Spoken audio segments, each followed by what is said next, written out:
애청자 여러분 안녕하십니까. 주일 시사자키 진행을 맡은 김용민입니다. 갑자기 이 대통령 생각이 납니다. 이 대통령은 교회 장로입니다. 이 대통령은 대표적인 친미주의자입니다. 이 대통령은 친일파와 손잡았습니다. 이 대통령은 정적을 정치적 타살했다는 비난을 듣고 있습니다. 이 대통령은 북한을 자극해 결국 도발하도록 조장한 거 아니냐는 의혹도 사고 있습니다. 이 대통령은 야당을 인정하려 들지 않았습니다. 따라서 정치는 날마다 꼬였습니다. 이 대통령 주변에는 아첨꾼들로 들끓었습니다. 이 대통령은 반정부 시위가 일어나니까 경찰을 앞세워서 가혹하게 탄압했습니다. 이 대통령은 그러다가 권좌에서 쫓겨나게 됩니다. 이 대통령은 해외로 망명하더니 그곳에서 비극적인 최후를 맞게 됩니다. 이 대통령은 결국 국민들의 외면으로 국장이 아닌 가족장으로 쓸쓸하게 세상과 작별하게 됩니다. 여기서 말하는 이 대통령은 이승만 대통령입니다. 현재까지는.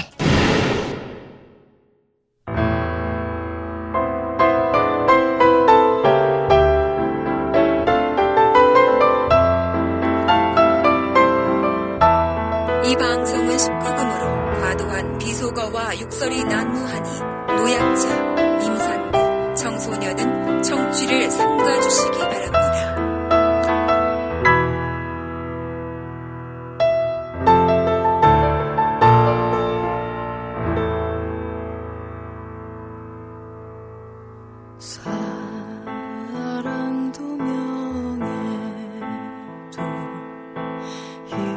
예, 안녕하십니까. 저는 5.18 기념재단의 상임이사 일을 맡고 있는 송선태라고 합니다. 지금 전국적으로 또 국민적으로 세월호 참사를 맞이해서 국민 모두가 추모하고 애도하는 분위기입니다.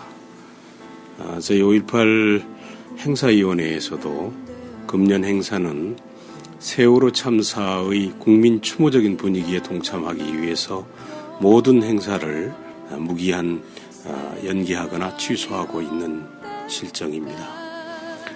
5.18이 특별하게 세월호 참사에 관심을 가지는 이유는 34년 전 5.18 희생자 가족, 즉 가족을 잃은 슬픔을 집단적으로 경험한 광주 시민을 비롯해서 당시 희생자들의 가슴에는 세월호 참사가 남의 일이 아니기 때문입니다.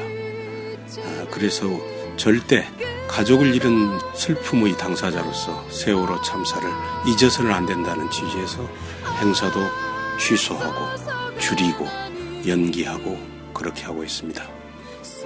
돌이켜보면 제34주년을 맞이하면서 저희들 5.18 관련 단체나 기념재단 등에서는 착잡한 마음을 금할 길이 없어요. 왜냐하면 5.18이 이제 국가적으로 보면 국가기념일이 됐고 국립묘지로 승격이 됐고 국가유공자로 지정이 됐음에도 불구하고 날이 갈수록 5.18 왜곡과 폄훼와 부정이 심각합니다.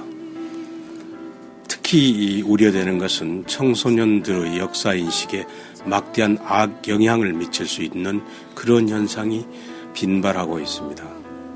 세계적으로 초유의 두 전직 대통령을 사법 단죄한 5.18의 역사 바로게 세우기 작업이 이제 허물어지고 있는 것 같습니다. 저는 이런 상황을 보면서 5.18 왜곡이 단순히 당사자들의 문제만 아니고 5.18 왜곡에 재미를 느꼈거나 5.18을 종북몰이 하는데 재미를 느낀 사람들이 소위 유신의 부활, 유신의 재평가 이걸 노려서 장기 집권하려고 하는 큰 원대한 계획이 뒤에서 움직이고 있지 않느냐. 그런 몸통들이 움직이고 있으니까 이 왜곡하는 포털 사이트나 수많은 사람들이 여기에 참여하고 있지 않는가 하는 생각이 듭니다. 우리 흔히 이렇게 얘기합니다. 과거를, 역사 정의를 잃은 민족에게는 미래가 없다. 진정한 민주주의 시대를 저는 기대해 봅니다. 5.18 34주년을 맞이해서 다시 한번 5.18의 의미를 되새기고 또 그러한 집단적으로 가족을 잃은 슬픔을 안고 있는 세월호 가족분들 서로 위로하는 그런 따뜻한 5월이 되었으면 합니다. 이재희가 반드시 이제 우리가 새로운 가치, 새로운 미래를 위해서 힘없는 사람들이 모여서 먼 미래의 큰 힘을 만들기 위해서 이 방송이 진행되고 있는 것으로 알고 있습니다. 이재희 여러분, 이재희를 들어주는 청취자 여러분, 끝까지 채널을 고정하고 끝까지 들어주십시오. 감사합니다. 이 박사와 이 작가 이재희 그 86번째 시간 시작하겠습니다.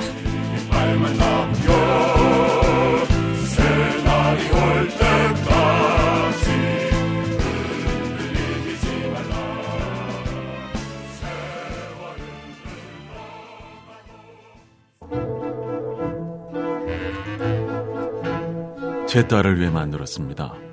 뾰루지가 안 나게 자극을 없애고 순하게. 제조시 파라벤, 타르, 계면 활성제, 인공 향료도 빼고 피부 호흡을 방해하는 실리콘 성분도 빼고. 아빠가 딸을 위해 만든 화장품 지니 내추럴. 검색창에 지니 내추럴을 검색하세요. 안전한 원료, 합리적 가격, 건강한 피부, 세 가지 소원을 들어주는 지니 내추럴. 지니 내 소원을 들어줘. 안녕하십니까 이 박사님. 안녕하십니까. 오늘따라 매우 난감한 이 박사입니다. 뭐가 나갑니까? 왜? 오후부터 강력한 두통이 와가지고 목도 간질간질한 게 지금 감기. 이 개새끼는 맨날 아프다 바쁘다. 아니야, 이 목도아리가 싫어 왜 그래? 우리 이 박사님이 갑자기 살을 빼시는 바람에 살을 왜 빼? 한 번쯤 와 이게. 앞에서 용민이 형이 가증스럽게. 살려들어 살지고 살을 왜 빼가지고. 아유 건강해야죠 그래도. 오래 살고 싶어? 아니 솔직히 세월호 사건 보면서 느낀 게 사람이 언제 갈지 정말 몰라. 오늘 온라인에서 보니까 국가가 지켜주질 않잖아요. 그렇죠. 그러니까 하고 싶은 거 다 하고 살라고 뭐 온라인에서 자기 여동생이 뭐 새운동화 언니한테 언니가 산 새운동화 빌려가지고 신고 나갔다가 그냥 교통사고가로 사망한 일이 있었는데 그 사건을 보고 그 운동화 빌려준 언니가 뭐하러 저렇게 아웅다웅 돈 모으고 그렇게 하면 살까 그런 생각을 했대요. 그러니까 이런 거죠. 지금 건희 형이 오늘 내일 하지 않습니까? 네. 지금 언론에서는 희망적이라 좋은 얘기를 막 하고 있어요. 하지만 우리가 뒤로 듣는 게 있잖아요. 네. 뒤로 듣는 얘기로는 거의 이제 좀 그러시다. 라는 얘기가 듣고 있으니까 그 돈 많은 사람도 자기가 하면 그만이지 뭐. 안 그래요? 타이밍 물론 그 의도는 정확히 모르겠습니다만 정확하게 또 그 타이밍에 기간 동안 시행됐던 삼성 그 백혈병 관련 모든 또 얘기가 나오니까. 그럼 뭐 또 야로가 있다고 보고 쟤는 네. 저 MB가 장학재단 맞는 것 같은 야로가 있지 않을까 생각하는데 그건 뭐 나중에 얘기합시다. 뭐 오늘 그런 얘기 할 시간 아니고. 네. 자 오늘은 말이죠. 원래 우리가 저번 시간에 예고했던 대로 오고돈 예비 후보죠. 부산시장 예비 무소속 예비 후보가 나오시로 했었습니다. 그래서 지금 좀 세팅이 좀 이상해. 예. 그런데 오고돈 씨가 굉장히 왜소해요. 키도 작고. 그런데 지금 의자에 앉으신 분은 의자가 지금 넘쳤다. 박살날 것 같아. 박살날 것 같은 사람이 앉아 있습니다. 불안해 죽겠어요. 예, 우리죠. 일단 소개를 드리면 우리죠. 국민 TV에서 맹활약을 하고 계시는 자 김영민 PD 모셨습니다. 자, 박수 한번 보내주시죠. 안녕하십니까. 반갑습니다. 예. 돈이 안 오니 새로운 돈이 왔습니다. 네. 싸구려 멘트를 날리면서 이런 거 저희 준비했습니까? 네. 준비했어요. 근데 또 감동을 먹은 게 뭐냐면은, 부산 광역시장으로 지금 유력해요. 네네. 그 양반으로 단일화되면은, 서비영수. 네. 그 양반을 누르는 걸로 여론조사가 지금 나오고 있어요. 나오고 있죠. 부산시장이 될 수도 있는 분. 이분하고 나하고 동격이고. 그런 생각을 할 때. 거기다 거돈이죠, 거돈. 네. 그래요. 그렇습니다. 그런데 지금 오고돈 후보가 오늘 목요일 아닙니까? 네. 아마 오늘 저녁, 내일 아침 이렇게 해서 김영춘 후보하고 후보 단일화가 이루어지지 않을까 봐요. 그래서 오늘 오후에 갑자기 저한테 전화가 왔어요. 이 상황이 이래서 도저히 서울로 갈 수가 없다. 그러면 오려고 했던 거야? 아니 KTX까지 다 끊었대요. 그래서 내가 짜증을 확 냈지. 아니 내가 불렀냐? 니들이 오고 싶다고 해서 했잖아. 짜증을 확 내고 그냥 끊었는데. 보좌관한테? 네, 보좌관한테. 끊었는데 뒤늦게 오 후보가 직접 저한테 전화를 하셨더라고요. 직접 전화 왔어요? 미안하다. 이 상황이 너무 급박하니까. 그래서 이해는 하죠. 왜냐하면 서병수 후보가 대표적인 친박계 의원이고 우리가 국회의원은 부산에서 몇 명 배출했습니다. 근데 이게 지사라든가 이게 한 번도 한 적이 없거든요. 네. 지자체 단체장은 한 번도 한 적이 없어요. 무현이 형이 몇 번 시도했다가 다 실패했고. 근데 이번에는 우리 김 PD님 말처럼 가망성이 있거든요. 가능성이 있어요. 가능성이 있기 때문에 특히 오후보로 단일화했을 때는 이긴다는 분 지금 나오고 있으니까. EJ 한번 출하는 것보다 협상하는 게 더 중요하다. 이런 생각에 제가 알겠다고 했는데 그럼 오늘 김 PD는 왜 불렀냐?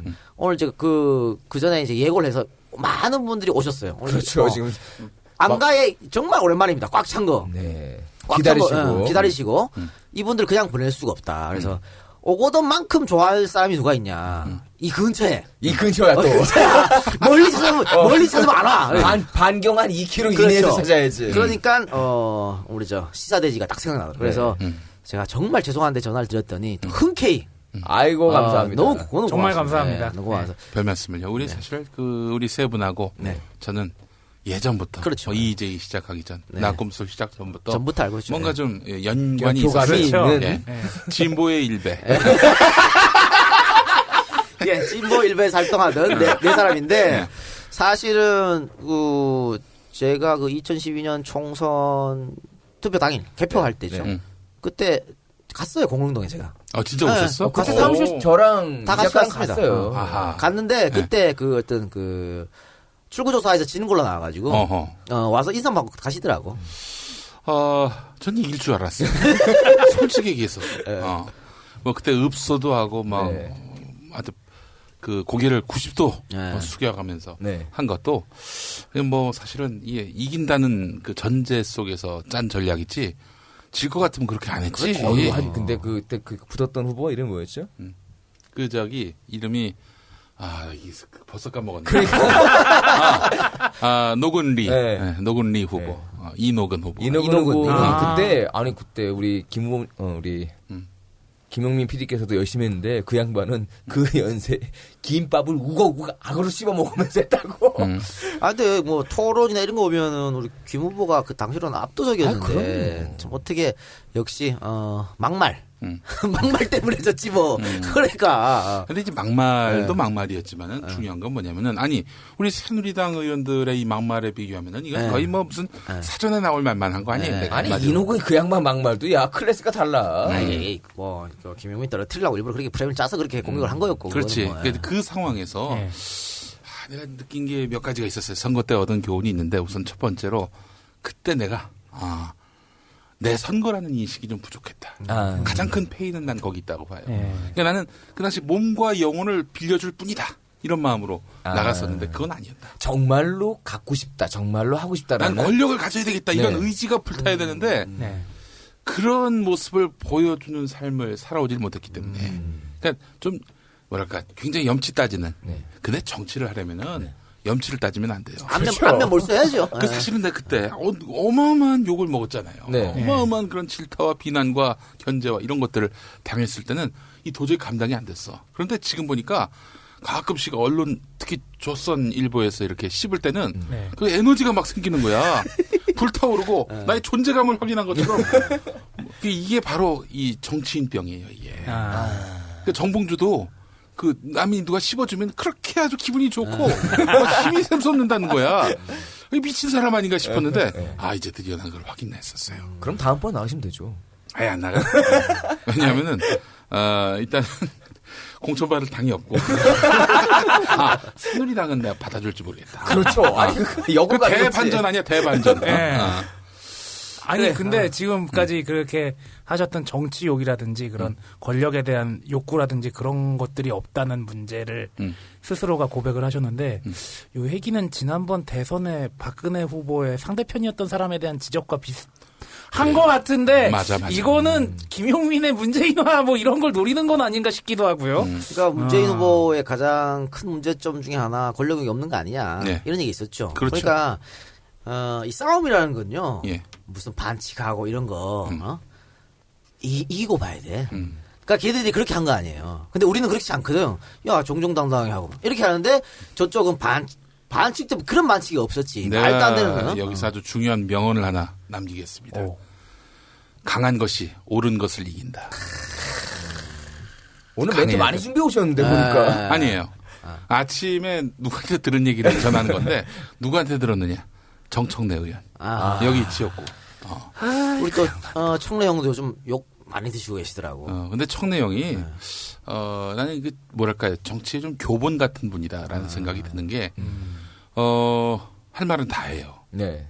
그러다가 이번에 한번 직격탄을 맞았지. 네, 맞았죠. 여기 지역에 이 시의원 한 분 자기 사람인데 이 사람 공천 못 받고 안철수 사람이 공천을 받았어요. 근데 그 안철수 사람이 오세훈 비서 출신이라고 하더라고요. 좋아. 훌륭해, 아주 그냥. 이게 새정치래. 그게. 야, 이거 지금 우리가 EJ 말이죠. 네. 안철수 후보 비판한다고 엄청나게 욕을 먹고 있거든요. 그래요? 네, 같이 동참하시고 계시는. 아니, 나는 안철수 그 대표를 참 좋아하는 사람인데 네. 한 행동은 비판할 거리가 있으면 비판을 해야지. 그러니까 그렇죠. 비판할 거 있으면 비판. 아니 우리가 문재인 욕 할 거 있으면 한다니까. 그렇지. 지금 아무 일도 안 지금도 하고 욕했잖아. 근데 정치인에게 가장 큰 욕이 뭔지 아세요? 권력욕이 없다예요. 그렇죠. 지금 어마어마한 욕을 한 거예요. 지금 문재인에 대해서. 그럼요. 네. 아니 대중이 어떻게 정권을 잡았습니까? 대중이 권력이 없었다면요. 97년 정권 교체 있을 수가 없는 일입니다. DJ PT 해가지고 그럼. 어떻게든 싹싹 그거 뭐가 상관이야. DJ PT 했지. 뭐 정말 대중이 정권을 잡으려 얼마나 노력했어.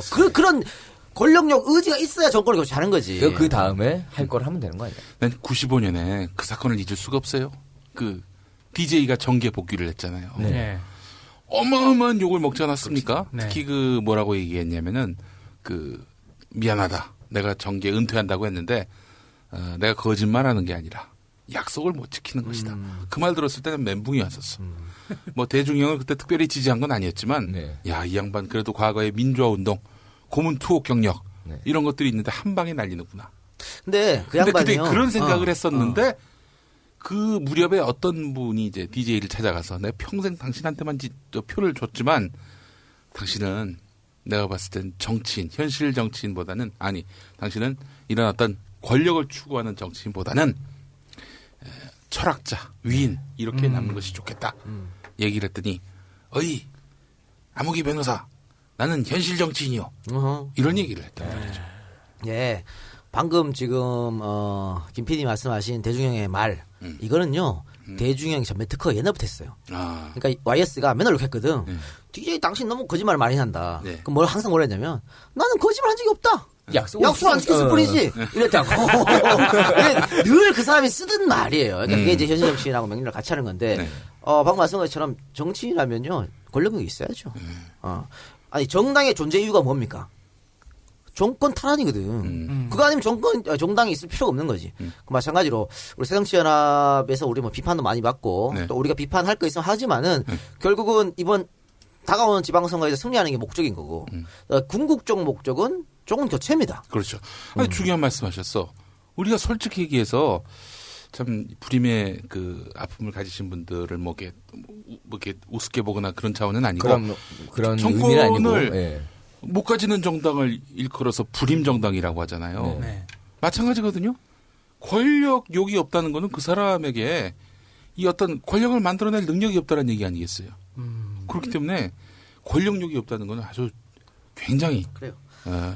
우리는 많이 했어. 뭐 문제는 아마추어다. 뭐 이거 많이 했는데 그거 하여튼 이 우리를 비판하는 사람들은 듣고 싶은 것만 듣나 봐. 그래서 뭐 그런 것 같은데 그건 뭐 야, 악플러가 네 이름도 제대로 몰라. 됐고. 아니 예전에 광노현 형 네. 지난번에 2010년 서울시 교육감 선거 나왔을 때 네. 평생 책만 보던 그 양반 인권운동하던 그 코치식한 양반이 뭐 어떻게 한 줄 아세요? 그 오리 옷을 입고 아이고. 저는 꽉꽉꽉꽉 광노현 이랬단 말이지. 아이고. 이게 바로 권력욕이야 이게. 야, 종족번식과 그 자기 자손을 낳고 싶어하는 것이 본능이듯이 정치인에게 권력욕은 본능이다. 그렇지. 권력욕이 없는 거는 정치인으로서 자격 차지가 안 되는 거야. 그리고 일단 오해하실까봐 말씀드리는데 저희가 아까 뭐 위법과 탈법까지 해서 그 권력을 찾아오라는 건 아니고요. 뭐 일단 어쨌든 싸우려면 최대한 전투력을 발휘를 해서 그렇지. 쟤들이 개싸움 걸면 우리도 개싸움 해야 된다. 아마 이런 워딩으로 하신 것 같아요. 그럼 그거 어쨌든 뭐 지금 시작한 지 한 10여 분 지났는데요. 질문할 때만 나오시기 바랍니다. 내가 오랜만에 느끼네요. 저 우리 나침박 형님들 모셨을 때. 그치. 그때 이후로 오랜만에 느낍니다. 야, 내가 진행을 할 수가 없네. 하고 끼어들어가지고. 아, 참. 자, 그러면 김영은 PD를 오랜만에 사실은 이런 거야. 원래 우리 김 PD하고 우리 세 명의 어떤 친분 관계를 생각하면 제일 처음에 모셨어야 돼, 인터뷰를. 그치. 근데 그 전에 뭐 이상훈 기자, 뭐 김준혁 PD 딴 분들 모셨고, 그래서 뒤늦게 모셨는데, 오늘 뒤늦게 온 만큼 오늘 많은 이야기를 해주시고 좀 하시기 바랍니다. 감사합니다. 예. 자, 그러면, 본격적으로, EJ 방송 시작하도록 하겠습니다.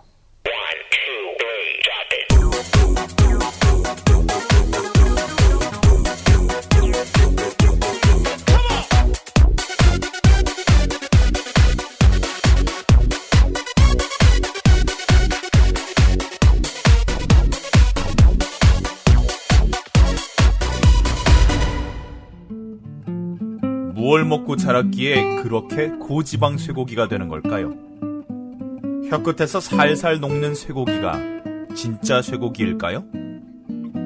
등급이 높다고 과연 우리 몸에 좋은 쇠고기일까요? 이상하게 느껴지는 쇠고기에 대한 기준을 바꿔보려 노력하는 사람들. 여기 마블링보다 1++ 등급보다 건강한 한우를 생각하는 사람들이 있습니다. 100% 유기농 인증으로 안전하고 저지방으로 마블링이 적어 더욱 담백하고 고소한 네이처오다 유기농 한우. 이제 진짜 한우 맛을 EJ 청취자분들께도 전해드리고 싶습니다. 국내 최초, 아니 세계 최초 저지방 유기농 한우 전문 쇼핑몰 네이처오다에서 만나보세요. 자, 본격적으로 한번 들어가보도록 할게요. 우리 김 PD님은 소위 말하는 어떻게 해직 기자 출신입니까? 그렇게 봐요? 해직 PD? 해직 언론인? 이게 참 애매해요. 네. 이 뭐냐면은 반해직. 왜 그 반개탕 있잖아요. 반개탕, 반고정. 뭐든지 먹는 걸로 비교하는군요. 그러니까 이제 사표는 내가 냈는데 나가라라는 지령이 먼저 있었지. 사실상 해직 PD라고 보면 어떨까? 뭐 그런 거네요. 대기업에서 책상 하나 딸랑 빼가지고, 이렇게 해가지고 의자만 있는 그렇게 복대는 나갈 네, 수밖에 그렇습니다. 없게 만드는. 예, 그렇죠. 원래 이제 PD를 했는데 우리 사장님 사장님의 친구가 있습니다. 네. 조용기 목사라고. 방송국이 어딥니까? CBS 극동방송이라고. TBS. 극동이었어요. 아니, 네. 그 평화방송이고. 네, 그렇죠. 그 개신교회 두 개가 있는데 네. CBS가 있고 극동방송이 예. 있는데 극동에서. 이 CBS는 그 개신교계의 새정치민주연합이고 네. 극동방송은 이 정치로 말하자면은 새누리당. 예. 이해가 확 되네요. 아니 새누리당이라기보다는 미국 공화당. 알겠습니다. 예. 미국 살짝 빼시는구나. 예, 아니 왜냐면 미국의 이익을 주로 대변하신 우리 회장님 김장환 회장님. 예.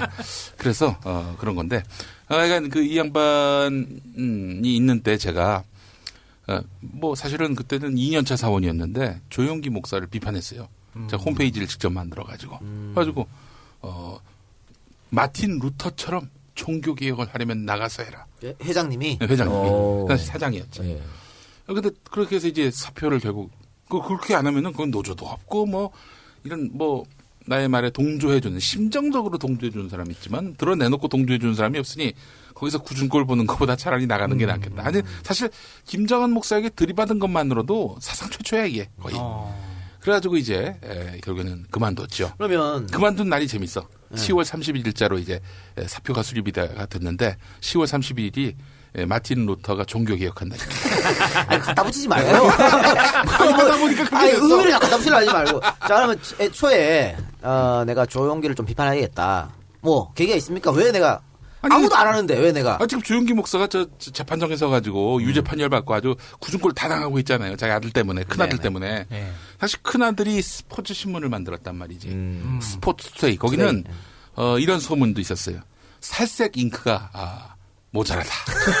근데 하도 벗은 사진을 많이 싣다 보니까 그래가지고 그걸 제가 이제 좀 비난을 했죠. 근데 뭐 사실은 저도 이렇게 아주 이 음담패설을 좋아하고 미국적인 거 좋아했어요. 그런 말을 해가지고 결국 막말 파문도 일으키고 그랬었는데 근데 당시에는 그게 교회 돈 갖고 했단 말이지.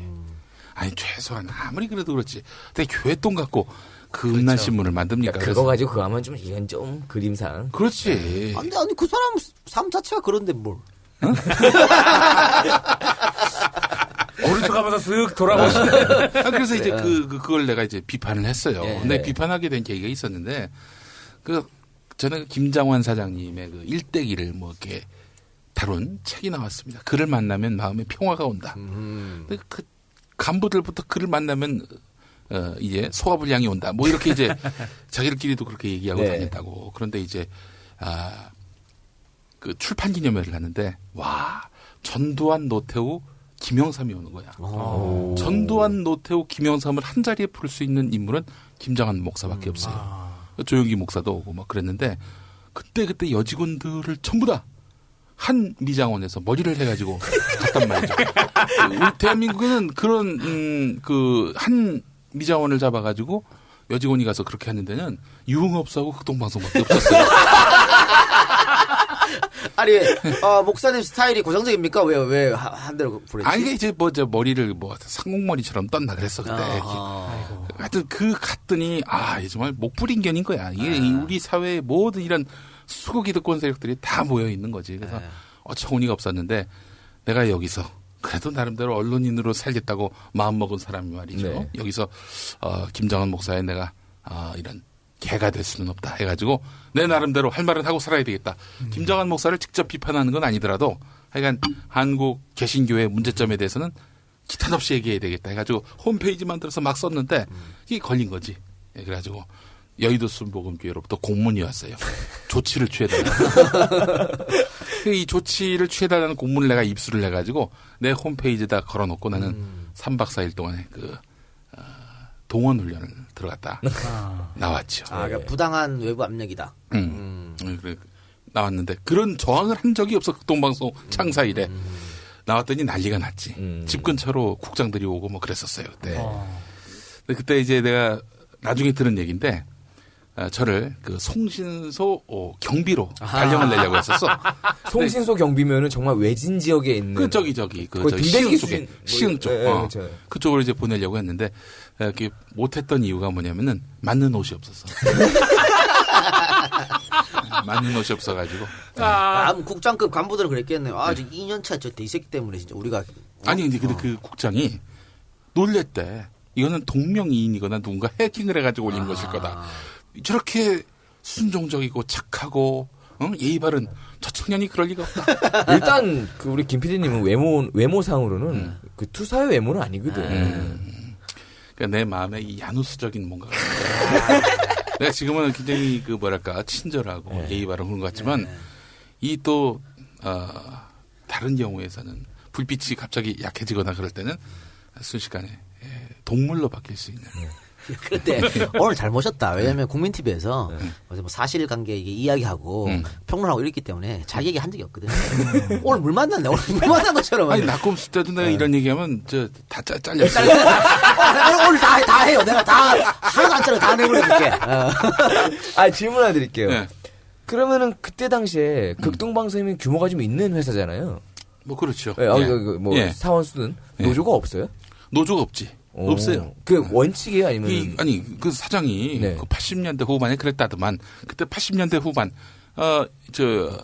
유월항쟁 이후로 네. 어마어마한 그 노조가 생겨나고 노동운동이 막 활성화되고 그랬잖아요. 그렇죠. 네. 그 무렵에 이 김장환 회장님이 하신 말씀이 있어요.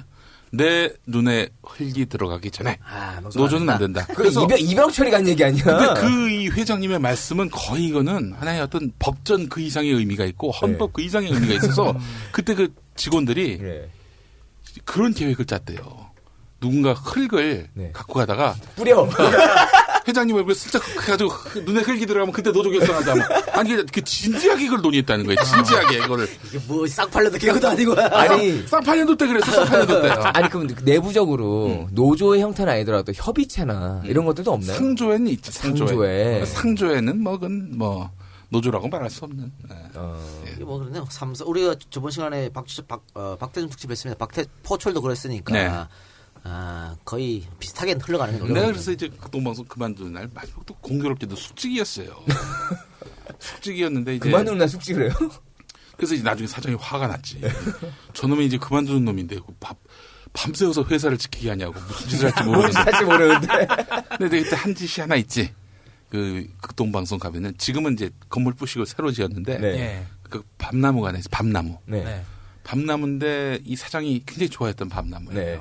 근데 주차장 앞에 이제 있는 나무인데 사장이 좋아한다고 해가지고 그 주차난을 엮는 거기서 그 자리에 네. 밤나무가 이제 그 가지를 그 뻗는 예. 거기다 이 바리케이트를 갖다 놓고 그 차를 못 세우게. 나무를 보호해야 되니까. 그렇지. 근데 그래서 이제 그 밤새도록 뭘 했냐면은 그 앞에다가 사장님이 아끼시는 밤나무인 관계로 촉수 엄금. 비웃으려고 한 거지. 네. 그래서 만들어서 코팅까지 해가지고 붙여놨지. 근데 그날 마침 비가 왔어요. 네. 바닥에 떨어졌어. 난 퇴근을 하려고 이제 네. 사임을 하는 와중에 퇴임을 하려고 하는데 이제 퇴근을 하려고 하는데 경비가 오시는 거야. 네. 예. 이걸 본다? 와, 큰일 났다. 이러다 내가 이 사장을 야유했다고 퇴직금도 못 받는 거 아닌가. 막 그 고민을 했는데 이 양반이 갑자기 들어가. 그러더니 테이프를 갖고 나오더니 다시 이렇게 잘 붙여놓더라고. 김 PD는 조롱하려고 그걸 했는데. 네. 진짜 그건 줄 알고. 진짜 그건 줄 알고. 그래. 그런데 그때는 결혼했을 때입니까? 안 했죠. 아직 안 했을 네, 때. 안 했고. 그때는 그럼 사표를 내고 뭐 다른 일을 해야겠다는 게 어떻게 계획된 상태에서 그만둔 거예요? 아니면 그냥 아무것도 없이? 그냥 그만뒀지. 그러면 미래에 대해서 불안하고 그럴 텐데. 그래서 불안하지. 네. 불안했으면은 뭐 그 진작에 뭐 조용기 목사 비판할 마음도 없었겠죠. 네. 근데 어떻게 하다 보니까 저기 개신교의 또 다른 그 케이블 TV 방송인 CTS라고 왜 채널 돌리다 보면 나오잖아. 나와요. 예. 거기 또 들어갔어. 어떻게 계기가 돼가지고. 그거야말로 오리지널 손보온교회. 그렇지. 다 유상종이야. 초록이 동생이고. 근데 하여튼 거기 들어가가지고 이제 제가 새로 들어간 케이스거든요. 그 사장이 있는데 그 사장이 부임하고 나서 이제 자기가 뽑은 사람과 그 이전에 있었던 직원들은 딱 이제 선을 그었어요. 그 이전에 있던 놈들은 다 언젠간 퇴출시켜야 될 놈들이고 그 이후에 뽑은 사람들은 자기가 어떻게든 끌어안고 가겠다 뭐 이런 마음이 있었던 건지 알 수는 없는데 하여간 그렇게 됐었어요. 근데 사실은 이 양반이 들어오기 전에는 IMF 때였는데 정말 기가 막혔죠 그때. 어땠냐면은 뭐 아무도 회사를 책임지려고 하지 않았고 IMF였으니까 또 거에게 자본이 또 들어올 리도 없었을 것이고 그래서 그때는 어땠냐면은 프로그램 제작이 없었어요. 그러니까 어떻게 했느냐 95년부터 97년까지 제작했던 모든 프로그램을 계속 재방을 하는 거야. 새로운 콘텐츠는 없고. 뭐 30방, 50방 이러는 거예요. 심지어 그래서 어떤 제가 그때 그 CTS하고 관계한 일이 있는데 작가를 냈었어요. 그래서 교회를 돌아다니면서 노래 자랑하는 뭐 프로가 있었는데 어떤 분 같은 경우에 성형수술을 했단 말이지. 성형수술을 했는데 그 프로그램 제작이 안 되니까 그 프로를 계속 트는 거야. 그러니까 성형수술 이전에 화면이 계속 나오니까 이 양반이 어떻게 전화를 해가지고 막 우는 거예요. 제발 좀 내려달라고. 뭐 그런 일들 또 하나 사례가 있었는데 우리 선배 한 분이 계셨어요. 고왕식 선배라고. 예. 고왕식 선배가 어느 날 이제 뭐 그 PD들은 뭐 하고 있었느냐? 그 프로를 트는 거야 그냥 주조정실에서. 그러니까 제작이 아니라 있는 테이블 그냥 돌려가면서 트는 거였지. DJ네 DJ. 그 DJ PD가 아니라 VJ지 VJ. 비디오 자키지. 그 막 트는데 이 고왕식 선배가 이제 어느 날 보니까 12시에 이제 퇴근을 하는데 다음 타자가 이제 온 거예요. 네. 12시 때 야 나 오늘 생일이다 하고 갔어. 이 양반이 IMF 때 프로 제작도 없고 월급도 제대로 안 나오고. 그러니까 다음 타자가 이 고왕식 선배에 대한 그 짙은 그 연민 이런 것들이 느껴진 거지. 그래서 고왕식 선배가 이제 집에 다 들어갔을 시점에 전화를 합니다. 황씨가 TV 한번 켜봐라. 그 TV, 그 기독교 TV CTS가 CTS. 보니까 갑자기 자막으로 황씨가 생일 축하해. 아니 방송인데 그럴 수가 방송에서 있어요? 그랬지. 그런데 그런 또 어때 애환이 있었던. 아니 저기 무슨 예전 게임 방송 이런 거 보면 네. 뭐 돈 200원 하고 그 핸드폰으로 보내면 밑에 자막 뜨잖아. 이건 그 차원이 아니라 방송국에서 그걸 했다는 거 아니에요 지금? 아니 뭐 돈도 못 주는데 그럴 수도 있는 거지. 뭐. 아니 근데 저 궁금한 게 하나 있는데요. 예. 그 지금 극동방송 그리고 CTS 계속 그렇게 기독교 계통, 개신교 계통 방송국에 계속 계셨었는데 거기에 입사할 수 있었던 계기 그리고 그 전에 원래 이런 직업을 가지고 먹고 살고 싶었다 그런 게 있으셨나요? 그렇죠. 저는 사실 중고등학교 때부터 라디오 PD가 되는 게 꿈이었어요. 원래 그때부터 꿈이 종교 방송에 대한 꿈도 있었고. 근데 이제 극동방송에 들어가기 전에 이제 리포터를 했었는데 네. 라디오 리포터. 이제 계기가 몇 번 있었어요. YS 때 어마어마한 또 재난들이 있었지 않습니까? 그렇죠. 예. 대표적으로 이제 성수대교 참사 같은 게 있었는데 네. 저희 집이 성수대교 근처에 있었어요. 아, 성수대교를 이제 건너가려고 그러는데 어느 날 비가 오는데 엄청나게 밀리는 이 도로가 갑자기 쑥쑥 빠지는 거야. 예. 가봤더니 반대편에서는 차가 한 대도 안 오는 거예요. 어떻게 됐나 봤더니 이 무너진 거지. 다리가 없어. 그래가지고 그 근처에 삼표 레미콘 거기 예. 들어가가지고 경비실에 침탈을 해서 거기서 이제 제가 있던 극동방송에다 전화를 해가지고 내가 저기 일보를 전한 거예요. 첫 보도, 단독, 이렇게 긴급 이렇게 보냈지. 네. 그래서 그게 특종이 된 거예요. 그래서 난 또 거기서 녹음기를 갖고 있어가지고 네. 건너온 사람들 다 취재하고 그렇게 해서 방송을 했었죠. 예. 그러니까 그게 이제 윗분들한테는 굉장히 좋게 보였고 결국에는 그 양반들은 저한테 속은 거죠. 나중에 들어와가지고. 그럼 어떻게 보면은 뭐 다른 길을 가려고 해서 계속 그렇게 하신 게 아니라 처음부터 예. 이 길 자체가 그러니까 사실은 극동방송에서 내가 꿈이었네요. 조용히 비판하고 이런 게 예. 나는 김장한 목사의 꼬봉으로 살 수는 없고 나름대로 나도 언론인으로 대외적으로 얘기하고 다니는데 거기에 준하는 책임과 네. 비판의식, 문제의식을 갖고 있어야 되는 거 아니에요? 의무감도 같이 있었고. 그럼 원래 방골기질 비판의식 이런 게 있었어요? 그런 게 없었죠. 저는 목사 아들이었어. 예, 아버님의 목회 목사 아들이었는데 이제 어디서 그런 영감을 얻었냐면은 이제 언론은 모름지기 비판을 해야 그렇죠. 되고 문제 인식을 갖고 있어야 되고 잘못된 것들에 대해서 바로 잡아야 될 그런 책임감을 가져야 된다라는 거. 아울러 자기에 대한 어떤 끊임없이 너는 그렇게 비판할 자격이 있느냐, 너의 도덕적 기준은 살아있느냐라고 자문할 수 있어야 된다. 그게 저의 생각이었던 거죠. 극동방송 들어가서 그게 확실히 굳어진 거예요. 그러니까 내가 이 상황에서 김장환 목사의 거의 꼬봉, 이 사람 거의 이미지 코디네이터 이런 거나 하려고 내가 여기 들어왔다면은 잘못 들어온 거지. 예. 근데 부친인 목사님이시고, 네. 근데 동생분이 또 PD잖아요. 예. 형도 PD 출신이고, 예. 왜 같은 길을 걸어갔죠? 그 이제 동생이 그 형 따라 하잖아요.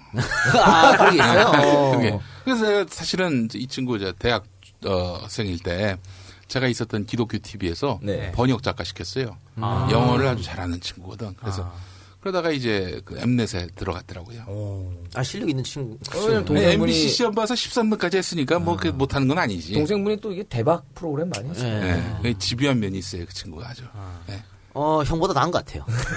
무척 낫고요. 외모도 장난 아니야. 네. 잘생겼어. 형보다 낫다는 얘기를 하면서 볼펜을 부러뜨린 우리 이 작가. 참나. 아니, 근데 하여간 그 친구도 하여간 지금 들어가서 좋은 프로를 만들려고 애를 쓰고는 있는데. 예. 대박 프로 많이 만들어냈어요. 많이 만들어냈고. 자, 그러면 이렇게 봅시다. 결국은 그런 과정을 거쳐가지고 예. 이제 어떻게 보면 프리랜서로 나온 거죠. 그러면서 시사평론가 타이틀은 어떻게 달기 시작한 겁니까? 그 생계형 시사평론가라고 난 얘기하고 다녔어요. 예. 생계형이었어, 진짜. 그 기독교 TV 있다가 난 노조를 재건했거든. 잘렸어, 그래서. 신혼여행 갔다 보니까 구조조정 대상이 된 거야. 그때가 이제 2002년 11월이었죠. 내가 그렇게 해서 결국에는 일자리가 없다 보니까 놀고 있으니까 우리 지금 CBS의 손근필 PD라고 네. 이 선배가 SBS에 계실 때였는데 저한테 나와서 일주일에 한 번씩 브리핑을 해봐라. 그래서 이제 극동방송이 아나운서 PD 역할이 같이 하도록 돼 있었어요. 예, 그렇죠. 그래서 제가 이제 하여튼 아나운싱 같은 거는 좀 되니까. 훈련을 그 전부터 어떻게 보면 했다고 봐야겠네요. 그렇지. 이제 그 선배가 일주일에 한 번씩 나와서 해라 해가지고 내가 나가서 했더니 그 이듬해 SBS가 목동사옥 옮기면서부터는 그때부터 매일 브리핑을 했죠. 이수경의 파워 FM 2004년 브리핑. 6월부터 그래서 그렇죠. 탄생한 족간 브리핑. 족간 브리핑. 그리고 그거를 나중에 제가 이어받았죠. 했어 말이야. 아니 지금 보니까 오프닝 때 궤적이 비슷해. 오프닝 때 개새끼라고 했는데 아직도 쓰네. 아니 이런 막말하는 사람은 같았어.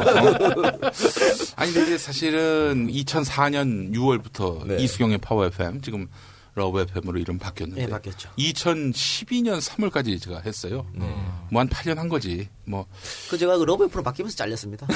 러브 FM으로 바뀌면서 그 코너 자체가 없어졌으니까 없었죠. 예. 뭐 잘린 거라기보다는 이제 삭제가 된 거지. 삭제가 됐어요. 코너째 붙여버렸구나. 근데 그게 이제 이수경 씨 다음으로 우리 박은지 씨. 박은지 씨가 하는데 그 코너는 있어요. 코너 있는데 이제 제가 못하게 된 그 거죠. 정영진이가 하죠. 예. 정영진이 또 우리 국민 라디오 진행자로. 그 친구가 제가 강력 추천했습니다. 그 친구가 이게 참 지금은 다 잊어버렸다고 하는데 이 거쳐간 여자만 해도 전국 227개 기초자치단체가 있는데 김천에만 2명의 여자가 있었는데 거기도 새신랑이야. 이번에 장가 갔어. 지금 새신랑인데 그 새신랑이 된 이후로 과거 여자는 싹 잊었다고 하는데 내가 그 이전까지 파악한 것만 해도 어마어마해요. 예. 그 딱 전형적인 그 스타일이네. 월화수목금. 정영진 씨가 응. 우리가 한 살 많아요. 75년생인데 인물 좋아. 키도 크고 내가 SBS에서 하는 거 마주치면서 아니 내가 저 정도 호구되면 내가 진짜 대한민국 다 여자들 다 해석했을 거다. 맨날 이 농담을 이렇게 했거든. 근데 기초자치단체마다 하나씩. 시공구마다 하나씩이지. 정영진이가 한 말이 있어요. 자기 엉덩이를 보고 감탄하지 않는 여자가 없었다. 야 이거 어떻게 하냐. 예. 하여튼 그런 지금은 장가 갔으니까 다 정리했겠지. 아니 그래서 우리 이 작가님 또 그리고 정영진이가 막말한 거 다 녹음을 해가지고 SBS에 보낼까. 그래서 잘 편집을 해가지고. 아니 결혼한 사람도 그렇게 보냈는데 저한테는 자꾸 왜 그러세요? 뭘. 아니 예전에 이 작가랑 같이 그 국민TV 라디오에서 방송하신 거에서 이 박사의 실체를 알면은 굉장히 놀랄 거다. 내가 입만 뻐끗하면 이 박사 보낸다고 내가. 아니 왜 그래요 저한테 도대체? 증거가 남아있어요. 나한테 뭐 좀 찔리는 거 없나? 제가 물론 CBS 아나운서들을 굉장히 좋아하긴 하는데. 그래요. 예. 좋아하는 정도가 아니었지. 장난 아니죠. 예. 아우. 그래. 어찌나 코드가 잘 맞는지 EDPS 쪽으로는 둘이 아주 잘 맞아서 물고 물리는 관계. 그래. 야. 이 박사 근데 조심하세요. 그걸 다 보관하고 계세요? 아니 그 양반들 다 결혼하고 뭐 하고 다 했잖아요. 아니 그럼 뭐해? 난 8년 적게 털려가지고. 아니 또 이 박사하고 우리 김용민 PD님 같은 경우는 뭐 김 PD님이 낙곰 사기 전부터 뭐 그때 인연이 있었죠. 저도 논문도 보내주시고 그랬어요. 네. 조선 후기에 전기요. 전기였나? 유교가 뭐 내 첫 장 제목만 보고 아직 뭐, 예, 잘하셨어요. 무슨 내용인지 모릅니다. 아니 근데 우리가 요새는 같이 엮이는 사람이 있어. TV조선 그 대제 해명. 뚱뚱하신 아나운서. 엄성섭. 네. 뭐 쓰리돼지야? 아기돼지 삼형제요? 아니 엄성섭이가 저희 김정은이 사기 덧쳤다. 예. 이 리포트 하는데 야 정말 니나 빼라 씨. 알겠습니다. 저기 다시 우리에게 돌아가가지고 그렇게 생계형 시사평론가하면서 생계형 시사평론가기도 하면서 그 OEM형 시사평론가 그 방송사에서 요구하는 그 논조와 내용들을 얘기했었지. 근데 사실은 이 작가랑 비슷한데. 그렇죠. 노무현 정권 때였기 때문에 뭐 사실은 OEM 자체가 없었죠 그때는. 그냥 뭐 있는 그대로 얘기하면 되는 거니까. 근데 MB 때는 이 OEM이 필요했어. 말 그대로 주문 제작. 네. 그래서 어떤 사람은 이제 조선 동화 분량이 너무 적다. 뭐 이런 식으로 해가지고 간부가 푸시를 넣기도 하고. 그래도 내가 또 이 나름 또 시사평론가로서 굉장히 경쟁력 있는 이런 스펙트를 좀 많이 갖췄죠. 어떤 거냐. 이를테면은 이런 녹음 편집해서 가져가는 거. 뭐 그뿐만 아니라 성대모사라든지. 뭐 이런 이게 한번 쓰면은 그 방송을 잘 채워주는 건 물론이고 군데군데 재미있는 요소들을 만들어가지고 평론가로서는 파격적으로. 아니 가성비가 좋은 거야. 그렇지. 이게 성능 대비 비용 대비 엄청난 그 효율을 이제 자아냈으니까 그래서 얼마나 이 부르는 데가 많았냐면요. 내가 어느 날인가 정말 기록적인 그런 스케줄이 있었어요. 고정 스케줄이야. 아침 6시가 아니죠. 5시 10분에 KBS 1라디오. 6시 30분에 CBS 라디오. 7시 10분 SBS 맞은편에? FM 그리고 7시 20분에 전화 연결로 그 인천교통방송, 그리고 8시 정각에 SBS 라디오, 그리고 9시 15분에 대구교통방송, 오전 10시에 부산 MBC, 낮 12시에 MBN DMB 라디오가 있어요. 네. 그리고 한 6시간 텀이 있어. 그리고 저녁 6시에 KBS 1라디오, 그리고 5시에 KBS 1라디오, 6시 20분에 KBS 2라디오, 그리고 8시에 교통방송, 밤 9시에 불교방송을 끝으로 그날의 방송 일정이 다 끝나는 거야. 한참 때 김구라 형님 그냥 비슷한데. 출연료가 5만 원, 7만 원인데 그렇죠. 그렇게 보니까 월 1,000이 넘어가는 거야. 그렇지. 우리 라디오 나가면 내가 SBS 나갈 때 공중파 나가면 돈 엄청 버는 줄 알아. 출연료 5만 원, 6만 원인데 뭘 그게 대단하다고. 그게 5만 원이 뭐 어떤 분들에게 굉장히 큰 돈일 수 있는데 준비해 가는 그렇죠. 것도 그렇죠. 거기 이동하는 네. 시간 따지면은 그게 많은 돈은 그러니까 아니에요. 저도 그랬죠. 저도 이 작가의 조간 브리핑 우리가 7시에 하는데 4시에 일어나야 돼. 그렇지. 신문 한 10개 다 봐야 되고 그걸 그렇죠. 사람들이 그런 일을 모른다니까. 네. 그런데 또 신문 읽는 게 조중동 한번 읽어봐요. 아 정말 이 힘이 빠지고 아침부터. 저 고문이야 고문 그거는 완전히. 근데 많은 분들이 이제 그 김 PD가 하실 때는 뭐 위에서 내려왔다라는데 저는 이제 그 게시판에 저 새끼는 한겨레랑 경향만 소개한다고. 아니 그건 아닌데 일부러 내가 그렇게 보일까봐 일부러 그거 배제했는데도 불구하고 그렇게 얘기하더라고. 아니 나도 그런 얘기 많이 들었어요. 그 배철호 형이라고 배철수 예. 형의 동생. 예. 아, 뭐 계속 시비를 걸었어 그 양반이. 조선일보가 적다고. 그래서 그분이 PD셨어요? 그치, 그 PD였고 라디오의 책임자였어. 그래가지고 그 뒤로 어떻게 했냐 정부 비판적인 조중동 기사만 소개를 했지. 나름대로. 근데 너무 좀 충격적인 게 뭐였냐면은 우리 배철호 형이 또 이게 수사를 받았다고 어디 이제 누구로부터 돈 받아가지고. 네. 그 실명 보도한 신문이 조선일보야. 그렇게 좋아하는 조선일보로부터 뒤통수 맞고도 생각이 안 바뀌셨는지. 그러면은 이렇게 시사평론가로서 정말 맹활약 하다가 어떻게 보면은 낙곰수 시작하게 된 계기는 그 전에 뉴욕타임즈가 먼저입니까? 어떻게 된 겁니까? 그렇죠. 뉴욕타임스가 먼저였죠. 어느 날 이제 김어준 총수가 연락이 왔어요. 야 용민아. 뭐 그러면서 이제 한겨레에서 인터넷 방송하는데. 아 그러면 김총수랑 원래부터 알던 사람입니까? 언제부터 알았냐면은 원래 별로 내가 안 좋아하는 캐릭터의 사람이었어요. 그렇죠. 지멋대로고. 네. 또 다른 것보다도 제가 마음에 안 드는 건 뭐냐면은 그분이 또 컴퓨터공학과 나온 사람 아닙니까? 이 공학도입니다. 그러면서도 이 호기심이 많은 양반이에요. 공학도이면서 호기심이 많다 보니까 뭔가 추리해내고 막 이렇게 이걸 추론하고 이 능력은 정말 당대 최고예요. 이 박사가 이 작가 싫어하는 거하고 비슷한 그런 느낌이 드는데. 근데 하여튼 그런 양반인데 그러니까 나는 좀 어느 때 좀 많이 실망을 했냐면은 그 황우석 건과 관련해서 너무 무리한 추론을 하니까. 네, 그때 한번 그랬었죠. 그랬었는데 김총수의 흑역사라고 하는. 흑역사.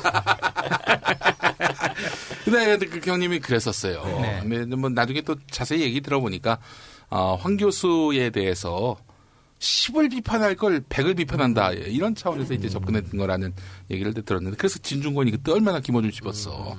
이루 말할 수 없이 씹었지. 그러니까 나는 어떻게 보면은 이 시각이나 시선이 진중권하고 많이 비슷해요. 근데 진중권을 아주 존나게 날 씹고 다녀가지고 좀 굉장히 좀 많이 안타까웠는데 근데 약간 그 김어준 총수하고 그때 그 SBS 라디오에 저녁 시사 프로그램이 있었어요. 그때 이제 같이 내가 출연자 그 양반 진행자로. 김호준 씨가 진행하던 프로에. 그렇죠. 그때 이제 알게 된 거죠. 그래서 이전이 된 겁니까? 그게 인연이 되고 나중에 이제 김어준이 잘렸지. 거기서 잘리고. 2007년까지 했다가 이명박 당선 이후로 바로 잘렸습니다. 이명박 자의는 아니었겠죠, 물론. 당연하죠. 이게 어떻게 됐냐면은 그 이명박의 그 취임 선서를 했을 거 아닙니까? 취임 선서 할 때 침을 튀겼을 거 아니야. 그렇죠. 침이 마르기도 전 시점에 잘렸어.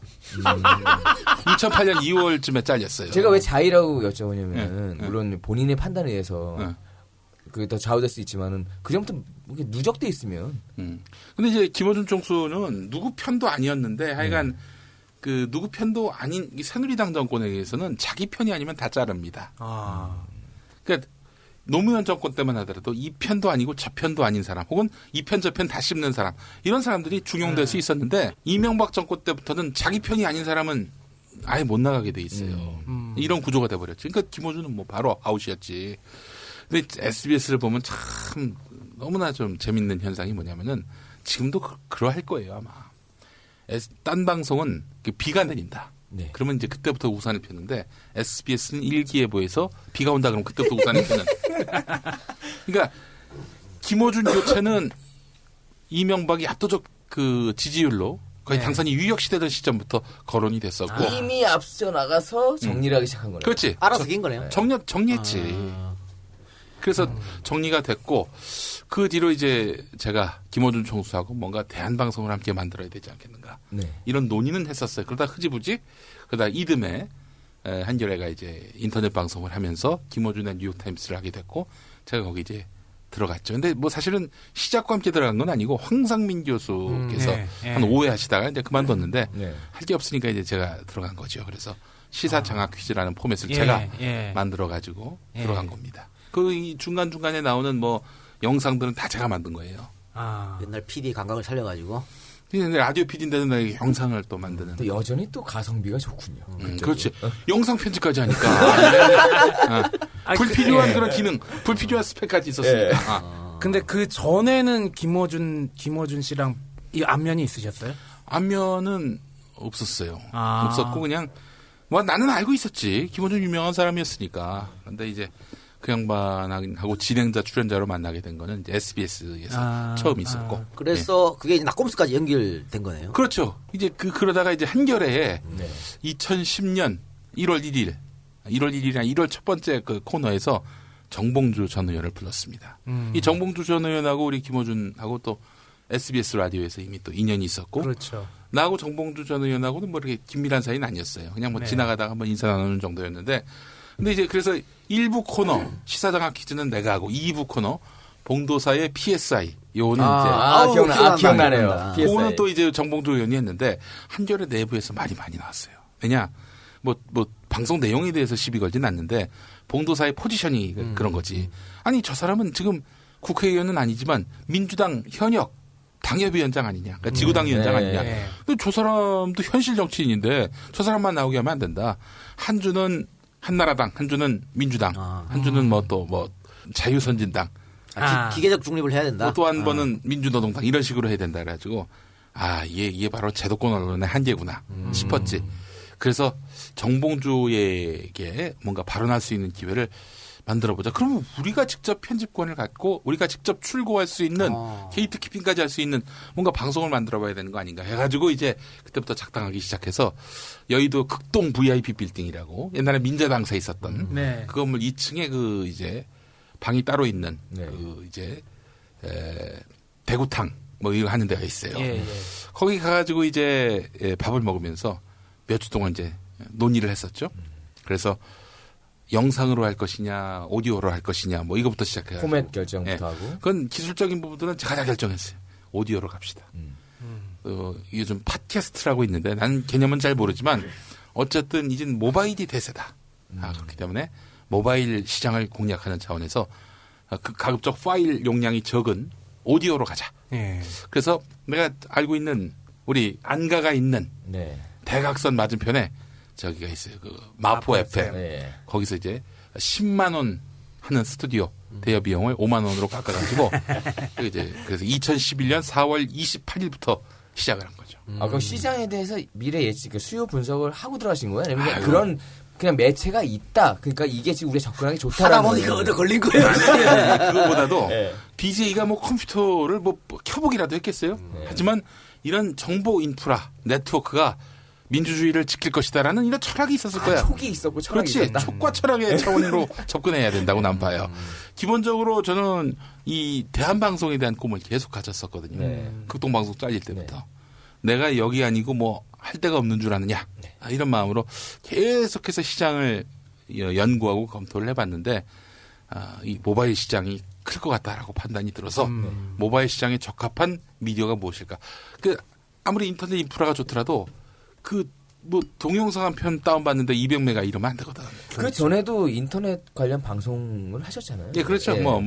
라디오 20이라든지 라디오 20에서 한 욕이 8년 전에 욕이 들춰져가지고. 그게 나중에 이제 문제가 됐었던 그런 건데 그런 건 없었어요 혹시? 시사단 팬이었으니까 그렇죠? 그런 어떤 향수 같은 거 한번 다시 끌고 와볼까 이런 생각 없었습니까? 어차피 김총수 같은 경우에도 시사대담이 딴지일보에서 했던 거였고. 예. 그러니까 우리는 처음부터 얘기했어요. 시사대담 오마주라고. 시사대담 오마주다. 그렇게 해서 이제 시작한다. 이렇게 처음부터 얘기했는데 예. 그런 생각 없었습니까 혹시? 그렇죠. 그러니까 사실은 우리 김구라 형은 정말 저의 로망이죠. 사실은 그 형님이 나하고 얽혀가지고 좋은 적이 한 번도 없어가지고 박근혜 당선과 함께 그 형님하고 연락을 안 해요. 일부러 의도적으로 아예 전혀. 그러니까 어떻게 보면 김구라 씨가 그 정신대 발언 때문에 그렇게 된 것도 김용민이 엮여서 그런 거거든. 그렇지. 네.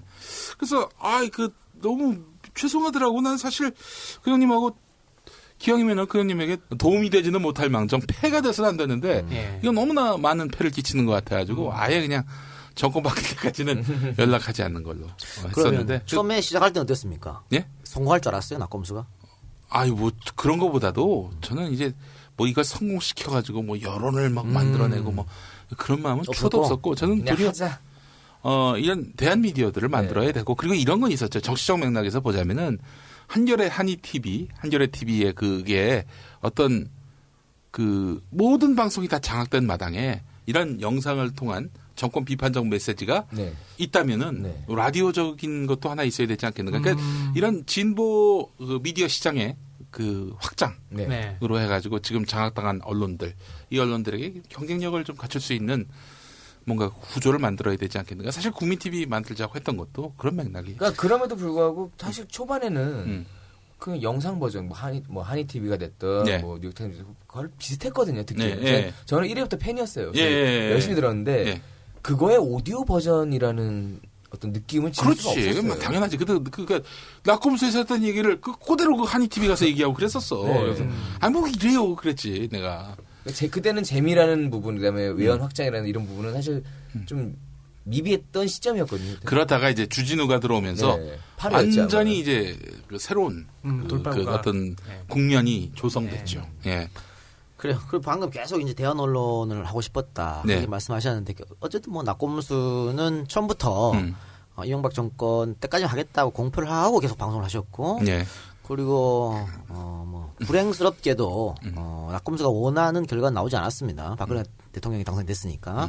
그러고 나서 낙검수는 더 이상 방송을 하지 않게 됐고 김용민 PD는 이제 정말 대한 언론으로 가려고 해서 이제 국민 TV를 만드는데 주축이 됐지 않습니까? 그러면 국민 TV 아니지만 그렇죠. 그러니까 국민 TV 이야기를 오늘 잠깐 쉬었다가 이야기 한번 해보도록 하겠습니다. 그러시죠.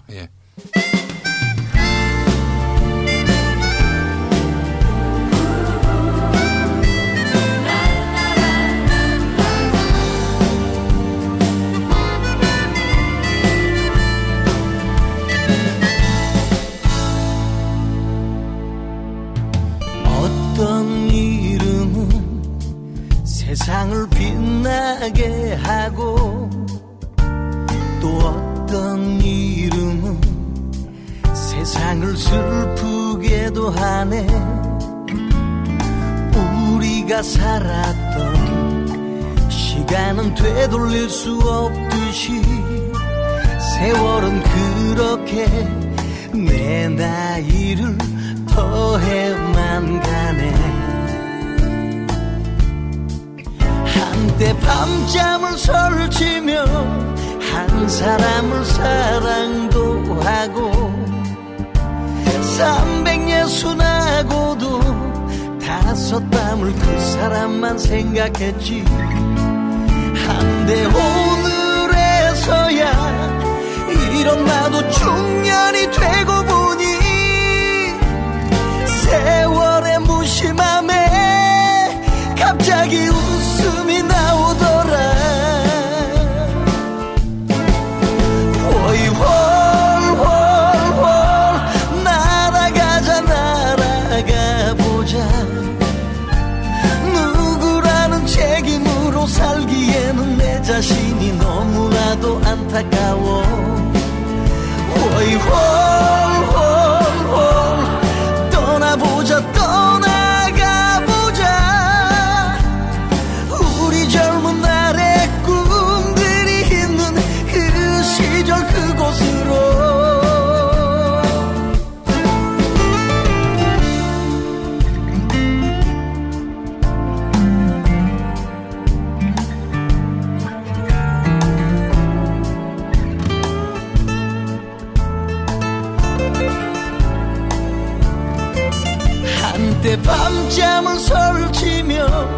한 사람을 사랑도 하고 360하고도 다섯 담을 그 사람만 생각했지. 한데 오늘에서야 이런 나도 중년이 되고 보니 세월의 무심함에 갑자기 웃음이 나오더라. 월월월 날아가자 날아가보자. 누구라는 책임으로 살기에는 내 자신이 너무나도 안타까워. 월월월 떠나보자 떠나가보자. 우리 젊은 날의 꿈들이 있는 그 시절 그곳으로. 월월월 날아가자 날아가보자. 누구라는 책임으로 살기에는 내 자신이 너무나도 안타까워. 월월월 떠나보자 떠나가보자. 우리 젊은 날의 꿈들이 있는 그 시절 그곳으로. 꿈도 많았던 지난 날 그 시절로.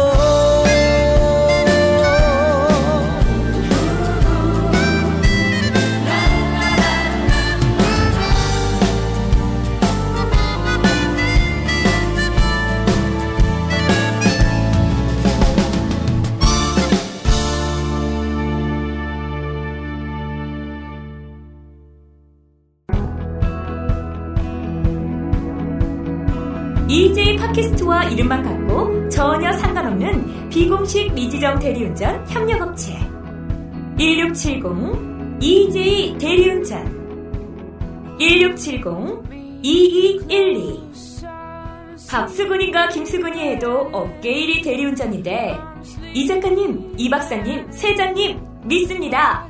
EJ 대리운전에서는 이용 고객에게 할인, 마일리지 적립 그딴 거 전혀 없습니다. 소정의 유지 비용을 제외한 수익금은 전액 EJ 팟캐스트에 친일청산 군자금으로 기부될 것입니다. 1670 EJ 대리운전은 현재 서울, 경기, 수도권에서 서비스되고 있는데요. 전국 각 시도에서 서비스할 지역별 협력업체를 찾고 있습니다.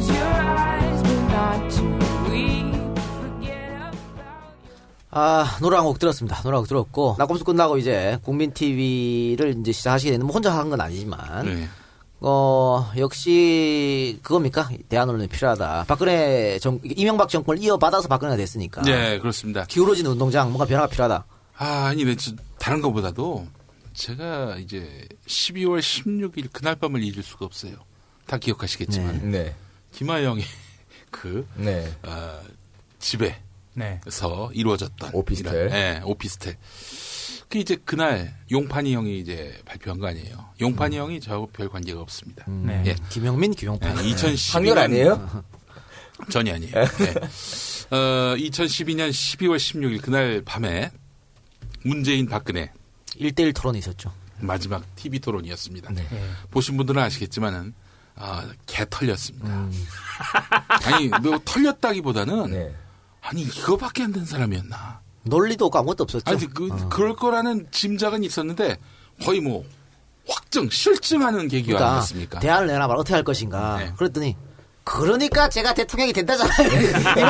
그러니까 열세 우세 뭐 이런 판세를 갖다 얘기하는 게 아니라 아예 게임 자체가 성립이 안 되는. 자 그게 그날 밤이 그대로 지나가면은 이제 그 다음날부터 박근혜는 완전히 버러우를 탈 거예요. 왜 그러냐면 분명했습니다. 그 전에 왜 최문순 대 엄경의 사례가 있었지 않습니까? 네, 그렇죠. 엄경이 앞서가다가 TV 토론에서 박살나면서 뒤집어지는 사례가 있었기 때문에. 그렇죠. 근데 바로 그 일요일이 지나기 전에 TV가 이제 생중계 됐었죠. 네. 속보로. 용판이 형이 이제 일요일 밤에 무슨 토요일 아침도 아니고 일요일 밤에 수사 결과 발표를 하니까 그것도 제대로 된 수사 결과도 아니고 발표를 했단 말이죠. 김하영이는 정치 댓글 단 거 없다. 이렇게 말이죠. 이튿날 토론회는 실종이 되고 경찰 발표만 나옵니다. 민주당이 한 여성의 인권을 유린했다. 이런 식으로. 그날 제대로 된 보도를 한 데는 경향신문 인터넷판, 뒤이어 한겨레 인터넷판뿐이었습니다. TV방송 뉴스는 아니 그 시점에 왜 그 발표를 했으며 그 발표는 과연 제대로 된 그 어떤 수사 결과냐 이런 게 없어요. 결국 이 대통령 당선에 눈이 먼 민주당이 인권 유린했다. 예, 그렇게 입증된 거 아닙니까? 일단 던져보고. 그게 모든 종편, 모든 지상파를 통해서 그렇게 나가니까 모든 또 TV 뉴스 채널을 통해 나가니까 그리부터 다시 반전이 돼가지고 문재인 하락세로 이어졌던 거고 선거 결과는 또 그렇게 나왔단 말이죠. 이거 왜 지금 김PD 말이 왜 이런 말씀을 왜 하시냐면 나중에 사건이 한참 지나고 여론조사를 했어요. 국민 여론조사를 해서 만약에 당일 12월 16일 날 그날 밤 수사 결과를 제대로 발표했으면 당신 국민 여러분 어떻게 투표했을 겁니까? 그거 나왔죠. 박근혜 찍은 사람들이 다 아니 나 문재인 찍었을 거라고 그런 결과가 나왔어요. 그렇죠. 퍼센테이지를 합쳐보니까는 그러니까 지금 바뀌었고. 그런 추론이 가능한 거죠. 그래서 저는 이 사건만 갖고도 총체적 관권 부정선거라고 생각하고요. 박근혜 씨가 부정선거로 당선된 사람이라고 규정합니다. 그래서 저는 인정할 수가 없어요. 그리고 거기에는 앞에서 언론이라 불리는 것들이 거기에 앞장쓴 거고요. 그러니까 이제 이게 만약에 그 당시에 영상을 통해서 이 뉴스가 나온 게 있다면 왜 그 발표가 나왔을까요? 왜 그 시점에 나왔을까요? 그리고 그 발표 내용은 과연 믿을 만한 건가요? 이렇게 심층적으로 보도해주는 TV 뉴스가 있었다면은 저는 이런 어처구니 없는 상황은 막을 수 있었을 것이다. 이렇게 생각이 들고요. 그게 그럼 제일 큰 원인이었습니까? 그렇죠. 이건 안 된다. 아니, 이게 사실은 그게 뭐 저만의 주장이 아니라 대선 끝나자마자 국민 TV 만들어야 된다라고 그렇죠. 본물처럼 터진 거 아닙니까? 예. 그래서 사실은 그 역할을 해줄 수 있는 인터넷 매체가 뉴스타파다 해서 뉴스타파에도 후원 회원이 크게 몰렸고요. 급증했었죠. 또 국민 TV를 만들어야 된다라는 염원도 있었고요. 이제 산발적으로 나오고 이걸 잘 규합하지 못해서 결국에는 좀 분열된 모습으로 국민 TV가 나온 것은 아닌가 이렇게 지적하시는 분도 있었는데 대선 끝나고 뉴스타파 후원자 급증했었죠. 예, 그렇죠. 급증하고 EJ에도 급증했었습니다. 그런데 저희는 닫았어요. 후원 계좌를 닫았습니다. 그때. 왜? 방송 안 하면 받을 수도 없다 해서 저희가 대선 끝나고 방송 안 했거든요. 저희가 또 안 하면 안 받습니다. 멘붕. 그래서 우리도 싸가지 있는 새끼들이기 때문에 방송을 안 하면 후원을 받을 수 없다 해서 받았었는데 그때 모든 아마 국민들이 그런 생각을 했던 것 같아요. 뭔가 이대로는 안 된다. 그게 이제 국민 TV가 발족한 힘이 됐다고 보는데. 그렇죠. 그래서 그때부터 어떻게 보면 뜻 있는 분들하고 모여서 시작한 거네요. 예, 그렇죠. 근데 이제 딱 시작하려다 보니까 TV를 하려면 자본이 모여야 되고 그런데 이게 무슨 한두 푼도 아니잖아요. 한두 푼도 아니고 그걸 일시에 또 모을 수도 없는 상황이어서 그래서 모델하우스 같은 국민 라디오, 국민 TV 라디오를 이제 1년 시작했죠. 그 와중에 또 우리 이 작가님이 또 많이 도와주시고 그래가지고 참 큰 어떤 도약의 토대를 마련할 수 있었어요. 우리 이 박사님 모시고도 애로 방송을 했다면 그러니까 더 큰 도약의 토대를 만들 수 있었을 텐데. 그렇게 해서 어떻게 보면은 출발이 쉽지만 않았다고 보고요. 그런데 가면 갈수록 국민 TV를 응원하는 사람들, 또 국민 TV를 만드는 사람들의 진정성을 아마 국민들이 느꼈던 것 같습니다. 그래서 많은 후원이 들어왔는데 보는 분도 있었어요. 처음에 그랬죠. 그래서 김용민 저거 또 시작이다. 또 시작인 내가 정치한 거는 비판받을 수 있고 실패했다고 봐요. 아까 본인이 말씀하셨던 페인이 있잖아요. 진짜 갖고 싶은 또 그게 없었다. 아니. 근데 내가 그거 말고 실패한 게 있나? 지금 얘기하는 또는 그거야. 선거 끝나고 우리 불펜 이런 데서 많이 올라왔어. 김용민 때문에 있었어. 이런 거. 총선. 그런 얘기 많이 올라왔었거든요. 아니 심지어는 당신도 나도 WWE 좋아하잖아. WWE 팬클럽에서도 이번에 세월호 참사 때도 막 조의를 표하고 그런 게 있었는데 용민이 형님 어디 트위터인가 어디에서 또 따와가지고 캡처해가지고 올린 거 나왔더니 그러니까 현직 대통령 비판하고 그런 걸 봤더니 댓글로 너나 잘하지 그런 글들 겁나 많더라고. 그래서 그 대선 때요. 대선전 할 때 그 불펜에 인증 러시 하는 날이 있었어. 네. 그날 재인이 형 인증하고 용민이 형 인증하고 내가 인증했거든. 네. 인증해서 다 이제 좌측 담당 갔는데 재인이 형이랑 나는 일단 나쁜 글은 없어. 다 뭐 반가워했는데 오늘 개 탔다 뭐 그런 얘기들. 용민이 형은 욕이야? 아니 좋다는 말도 많지만 욕도 엄청 많은 그런 게 있었어. 그래서 그런 분들이 아마 국민TV 만들 때 또 김용민이 앞장서서 뭘 하면 또 저쪽에서 저쪽 사람들한테 빌미를 주는 거 아니냐 이런 비판이 있었다라고 하는 거죠. 저쪽 사람의 빌미를 준 게 8년 전 발언. 그게 8년 전 발언. 아유 그러면 우리 이 박사는 뭐 아무것도 앞으로 그냥 살아 이렇게. 저는 욕심도 없고. 이 박사에 대해서 통석의 염을 금하시고. 나 미치겠다 진짜. 자, 그래서 그 말씀드린 그 컨테이너에서 처음에 시작하셨고 네. 녹음실이 없어서 딴지일보 녹음실을 벙커 그렇죠. 4월 벙커를 이용하기도 했었고 그래서 뭐 정식으로 이제 했는데 지금은 어느 정도입니까 우리 조합원? 지금 뭐 25,000명 다 들어가요. 그래서 지금 얼마만큼 뭐 돈을 쓰고 나가고 이런 것까지 다 공개를 하니까 뭐 홈페이지 들어오시면 다 볼 수 있습니다. 1년 동안은 라디오만 하셨죠? 그렇죠. 라디오만 했기 때문에 조합비를 받지 못했던 겁니까? 그렇죠. TV를 하려고 그랬다가 못했으니까. 그래서 이제 TV가 4월에 개국했죠. 올 4월. 그러니까 이제 올 4월부터는 조합비를 받겠네요. 그렇습니다. 조합비는 어떻습니까? 우리가 먼저 깔게요. 우리 EJ 조합비는 회수율이 40%입니다. 그보다 훨씬 못하죠. 지금 한 6,000명 넘게 지금 CMS 회원이 되셨는데. 그럼 40%도 안 되네요. 그렇죠. 25,000 중에. 그런데 뭐, 몰라서 하시는 분도 있었고. 과정이 어려워요. 이게 은근히 복잡해요. 초기에 이제 가입을 했다가 뭐 한 1년 지나고 나니까 본인이 조합원인지도 모르는 분도 그렇죠. 덜어는 있고. 그런 분들 많으실걸요. 그런 분들을 열심히 일개워야 하고 일개워는 가장 좋은 방법은 문자 보내고 전화하고 이런 것보다도 좋은 뉴스, 영향력 있는 뉴스로 그 존재감을 보여주면 되는 것이 아닐까. 이런 거 있는 것 같습니다. 국민TV가 처음에 정식으로 라디오를 하고 저도 가고 뭐 다양한 분들이 많이 포진했지 않습니까? 그리고 뭐 노정면 앵커 같은 분들도 이제 가시면서 이제 외적도 커지게 된 거죠. 그 많은 분들이 그렇게 응원해 주시고 어떻게 외적으로도 커지고 이랬는데 앞으로의 어떻게 발전 가능성은 더 있을 거라 보십니까? 어떻게 보십니까? 뭐 우리 박근혜 각하가 워낙에 또 참 이게 또 훌륭한 국정 운영을 하시다 보니까 뉴스거리가 마르질 않아요. 지금 단계에는 근데 이제 아직까지는 정권 초라고 인식하는 분들이 많이 있어가지고 공직사회가 얼어붙고 또 이명박 정권에 이어서 박근혜가 또 정권을 이어가니까 자발적 협력자들이 많아가지고 그러니까 지금 보면은 뭐 김호 어린이 이런 사람들 보면은 내가 봤을 때 자발적 협력자들이에요. 왜냐면 이 정권에 충성하면은 대대로 이게 이게 좋은 자기의 어떤 그런 출세길이 열릴 거라고 판단할 수 있거든요. 근데 이렇게 지금 다들 뭐 EJ도 그렇고 국민TV도 그렇고 정말 다들 정말 서민들이 십시일반 도와주는 거거든요. 그래서 그리고 보면 거의 중복적이에요. 국민TV 조합원은 EJ 조합원이고 EJ 조합원이 고발뉴스 후원자고 뭐 다 그런 식인데 그래서 이런 말이 있습니다. 힘들다. 니네 좀 대한언론 합쳐라.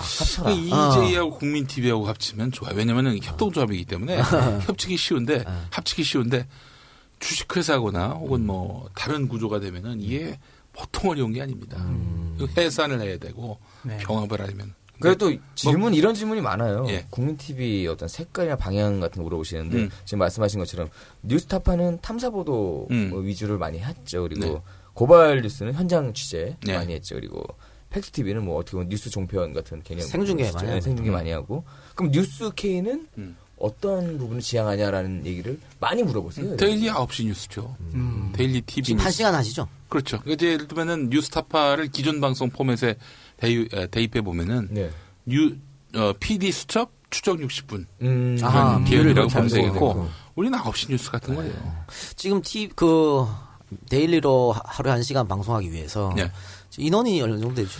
지금 JTBC 같은 경우 뉴스9 손석희 사장이 진행하는 50에서 60명이 이제 그 프로그램을 위한 스태프, 뭐 보도국 그 기자들 말고 그 제작 인력만. 근데 우리는 스튜디오 뭐 이런 거 엔지니어 분들 뭐 작가니 뭐니 뭐 이제 그런데 우리도 아마 그렇게 따지면은 한 30명 정도 되는 것 같아요. 예. 그래도 많이 부족하네요.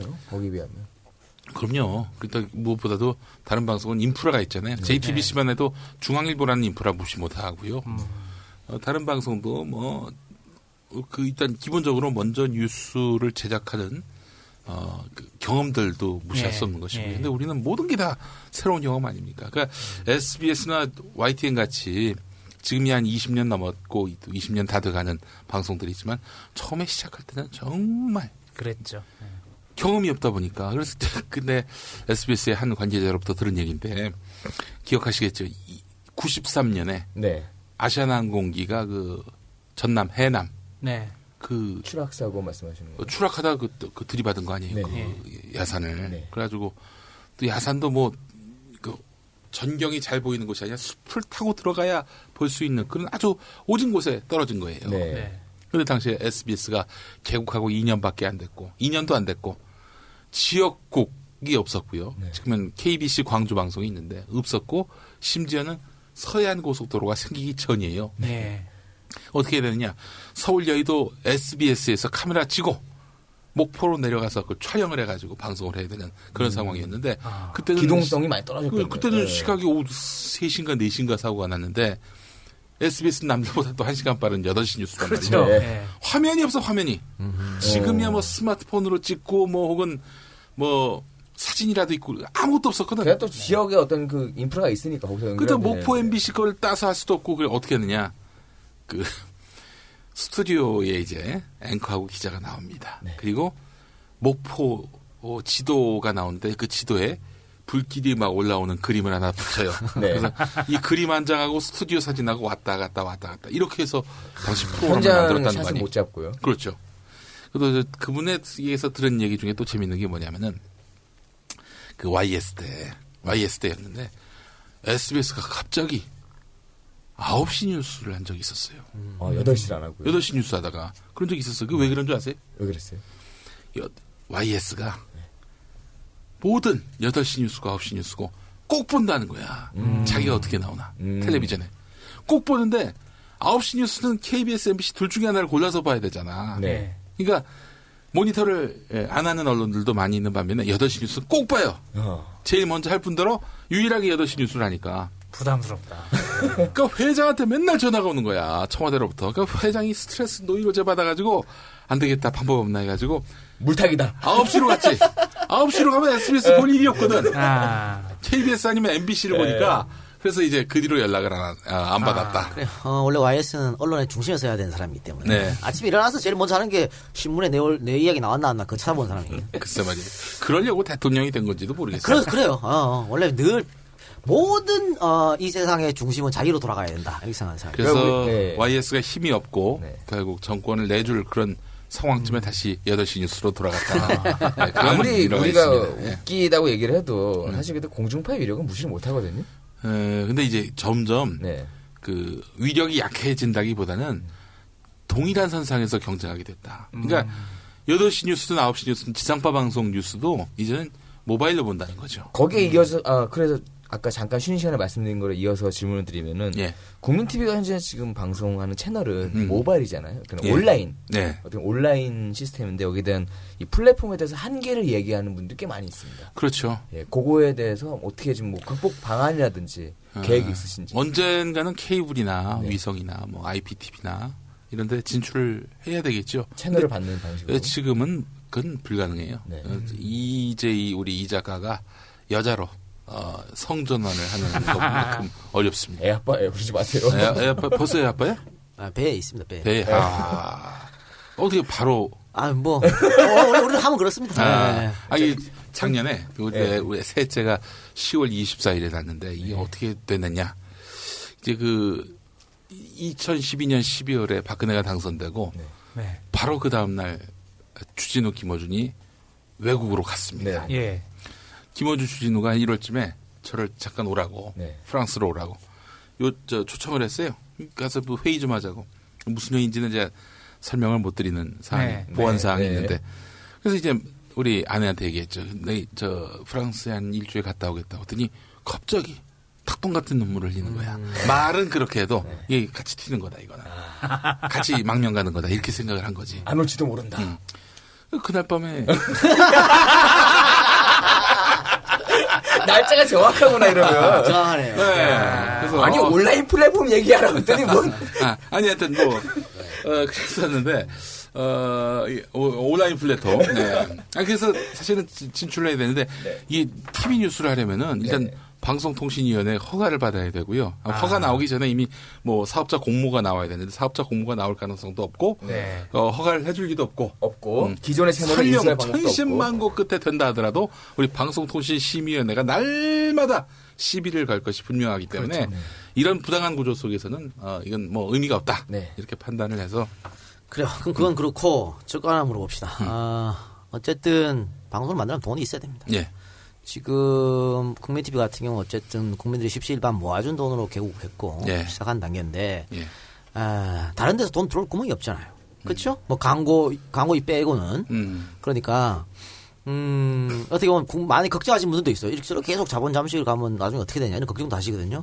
그러면 지금 뭐 그냥 지금 광고 받는 거는 다들 뭐 우리 자영업자들 이런 분들 소상공인들한테 받는 건데 혹시 뭐 그럴 일은 없겠지만 중소대기업에서 오면 광고를. 글쎄 그 부분을 이제 굉장히 중요한 문제인데 일단 삼성 안 받겠다는 건 우리가 공헌을 안 받기 때문에 삼성에서 무슨 광고 오더라도 그거는 못 받아요. 처음에 시작할 때 그렇게 했죠. 그렇죠. 약속을 했기 때문에 그래서 우리가 이제 삼성 광고 안 받겠다는 광고를 이제 신문 광고에 실으려고 했더니 받아주는 신문사가 단 한 군데도 없는 거예요. 왜냐하면 그 신문사들이 삼성 광고를 받고 있기 때문에. 그러니까 그 삼성은 받을 수 없고요. 그렇다면 재계 2위인 현대자동차는 어떠냐? 그 이제 그때 가서 고민하려고 그러는 건데. 오지도 않으니 생각하지 말자. 김치국부터 마시는 건 좀 그런데 아니 우리는 이런 언론의 결핍 시대, 방송이 지금 뉴스가 불량품이고 불량식품인 시대, 이런 시대 국민TV라든지 이런 역량 있는 언론들이 제 역할을 잘해준다면은 대기업들이 틀림없이 문 두드릴 날이 올 것이다. 저는 확신을 해요. 아니 지금 사람들의 시선이 모아지는 곳에 광고를 하지 안 그래요? 사실 JTBC의 사람들이 거는 뭐 요즘은 환상이라고 좀 봅니다. 일종의 환상인데 뭐 손석희가 갔기 때문에 뭔가 바뀐 게 아니라고 바뀐 게 아니냐라는 얘기를 하는데 뭐 바뀌면 사람들이 기대는 또 이동하게 돼 있어요. 근데 사실 손석희 사장 참 존경하고 훌륭하다 이렇게 생각을 하고 한국 사회의 어떤 공적 자산이라고 보는 그런 면이 있지만은 위태로워요. 왜냐하면은 아니. 그 저기 누구야 최동욱 빤스 뺏겨가지고 내쫓았는데 아니 손석희 지금 안 털겠어? 틀림없이 턴다고 봐. 홍석현 회장 안 털겠어? 틀림없이 턴다고 봐. 그 뭐 약점 잡아내면 이거 갖고 흔들지 않겠어요? 약점이 없을 수 있겠지. 약점이 없을 수 있지만 아니 무슨 저기 누구야 유우성 씨 그 뭐 약점이 있나? 약점이 있는데 이제 곁가지지. 없는 간첩 혐의를 만들어가지고 간첩이라고 뒤집어 씌우고 있는 이런 판인데 없는 스캔들, 없는 그런 비리, 비위 이런 것들을 들춰내가지고 이렇게 사람을 완전히 쓰레기로 만들 수 있는 여지는 충분하기 때문에 이 한 명에게 모든 것들이 걸려있는 이런 구조는 참 위험하다. 그렇죠. 이제 이렇게 협동조합처럼 어떤 뭐 특정인의 명망과 어떤 지위 이런 것들이 아니라 거기 있는 구성원 모두가 다 사주가 되고 또 주축이 되고 주도권을 갖고 이런 구조 속에서는 누구 한 명이 나간들. 예를 들어 김용민이가 섹스 스캔들이 나가지고 그래서 쫓겨난다. 아니 그런다고 국민TV가 망하네? 안 그러죠. 의사결정 구조는 뭐 1인 혹은 2인이 뭐 결정하는 그런 구조 아니에요? 이제 이사회에서 다 결정을 하죠. 우리 이사장이 이제 서영석 이사장이신데 아무 끝발도 없는 그런 정말 그야말로 너무 죄송해요. 이사장 끝발 없는 거는 여기 이 박사님이 잘 아실 이 거예요. 박사도 여기 이사장이시잖아요. 그 뭐 예를 들면은 딴 데 같은 경우는 뭐 관용차도 있고 비서도 있고 그런 게 어딨어? 그럴 수 있다고 그렇게 상상할 수가 있어. 왜냐면 대표 이사니까 주식회사로 말하자면은 커녕 월급도 못 받는데. 아니 저 서영석 이사도 저번에 내 국민TV 방송하러 갔는데 나한테 딱 그러더라고. 내 손을 잡더니 이 작가, 넌 출연료를 또 받지. 아니 짜래가지고 짜래. 그래서 우리 저 서영석 이사장도 보면은 헌신하시는 분이죠. 아니 서 이사님 단식하시는 게 건강해서 하는 게 아니라 없어서 그런 거 아니야? 아니 그런 건 아니고 그야말로 건강을 아주 끔찍하게 위한. 그러신 것 같아요. 아니 단식하시는 거 보면 대단해. 아니 서울이 집이 예전에 지금은 저기 어디야 그 정릉 쪽으로 이사를 했는데 옛날에 걸어다녔어요. 대치동 있을 때 걸어 다녔다니까요. 네. 걸어다니시더라고 보니까. 내모르면 60인데 그 양반이.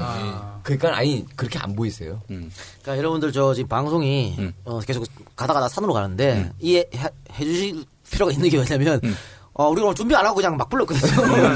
방송 있는 사람 옆에서 막 불러서 대본도 없고 질문지도 없고 아무것도 없어요. 그래서 그냥 이렇게 이해해 주시고 그럼에도 방송이 끊기지 않고 계속 되는 거는 기억하시겠지만 국민TV에 제가 최초로 방송한 게 김용민 이 작가의 야매 인물현대사. 야매 인물현대사라고 해서 이사회에서 제동이 걸렸어요. 왜 일본 말을 쓰냐고 가지고. 야매를 단어로 그래서 야매 대신에 그 변두리. 네. 근데 그 방송도 대본이 없었습니다. 그냥 가서 그냥 막 틀었거든. 그런데 그리고 그 방송에서 내가 통서 개념이 나왔지. 아유. 그러니까 우리 김 PD가 워낙 좋아. 터는 게 좋아서. 그렇지. 네, 그래서 아까 좀 산으로 올라갔다 다시 내려가면은 이게 결국에는 언론의 재원이라는 것이 기업의 광고들에 의해서 좀 광고들이 굉장히 많은 부분을 차지하잖아요. 어떻게 보면 협동조합이라는 것이 약간 좀 대안적인 성격도 가지고 있는데 결국엔 그렇다 보니 그런 기업들에게 좌지우지되는 경우가 많았다는 거죠. 네, 그렇죠. 근데 언론인으로서 오랫동안 계신 입장에서 이걸 좀 구조적으로 바꿀 수 있는 방법이 없을까? 광고 의존도를 줄여야 돼요. 거의 제로로 가야 된다고 저는 생각을 하고요. 지금 사실 국민 TV 라디오에 또 이렇게 광고하시던 분들은 후원의 의미가 큰 거죠. 또 소상공인들이 많다 보니까 이분들의 광고는 진짜 근데 이분들의 광고가 또 먹히는 건 뭐냐면은 조합원이고 또 여기 또 이렇게 광고를 낼 정도면은 충성도가 있는 사람이고 믿을 수 있는 사람이다. 그래서 광고 내가지고 대박 난 분들도 있어요. 뭐 과메기 뭐 저기 그 간장게장 그리고 대리운전 이런 거. 아로니아진. 뭐 이런 거 이제 먹히는데 그 삼성이 그 이런 한겨레나 경향신문에 광고를 안 줬을 때 경영이 휘청휘청했다고 그러지 않습니까? 그렇죠. 그러니까 우리는 아예 삼성 광고를 아예 생각을 안 하고 받는 순간 이게 우리에게는 당장의 돈이겠지만 결국에는 우리의 그 어떤 정체성을 흔드는 우리의 맛을 잃게 만드는 그런 그 독소가 될 수 있다라는 판단을 하고 있는 거죠. 근데 현대 자동차는 모르겠어요. 그 삼성은 확실히 이게 받으면 받을수록 이게 좀 굉장히 눈치를 보지 않을 수 없다. 그래서 지금 한겨레나 경향이 삼성 비판하지요. 하지만 100 비판할 거 한 40만 한다고 좀 봐요. 그렇잖아요. 아까 이어서 또 현대 자동차 광고를 노리시는군요. 현대자동차 예전에 잘 나갈 때 현대자동차에서 광고 섭외가 들어왔었어. 그럼. 그래서 한번 라디오 광고인데 800만 원 준다고. 그리고 현대자동차에서 직접 전화한 거지 뭐 광고기획사에서 전화했는지 모르겠지만 내가 단가가 얼마인가요? 물어봤더니 800이라고 얘기하더라고. 그래서 그래서 그 나중에 이제 어디 창비에서 국어 교과서 분석 해설서 그 라디오 광고 했었거든요. 했었어요? 20만 원. 확 떨어졌네요. 아니 목소리가 좋으니까. 뭐 700, 800까지는 바라지 않고 한 100은 좀 넘겠지 싶었는데. 그것도 했잖아요. 그 광고. 뭐? 늘 밝은 안경마트. 늘 밝은 늘 밝은 안경원. 늘 밝은 안경원. 서울 서부 최고의 안경점 늘 밝은 안경원.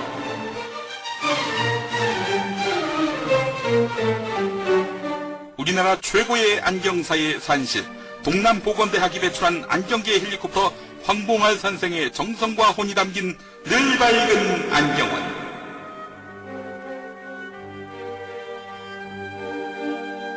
(6호선) 증산역 3번 출구에서 150m를 걸어가면 만날 수 있는 현련교통의 늘 밝은 안경원.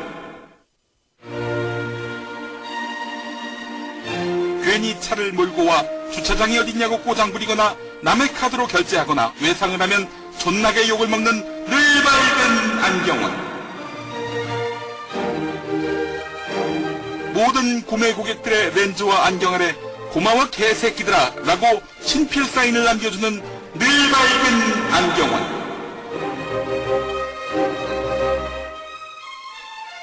눈에 요오드 용액을 넣어서 군 면제당한 사람들의 병무 상담도 해주는 늘 밝은 안경원.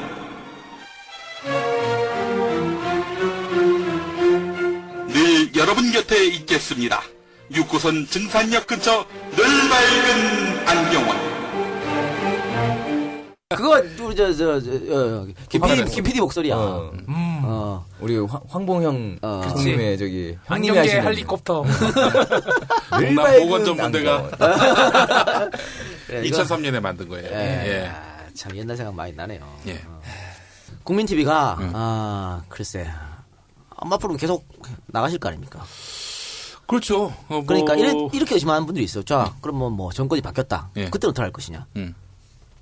정권이 바뀐다고 우리 사회의 기득권, 권력 구조가 함께 바뀔까요?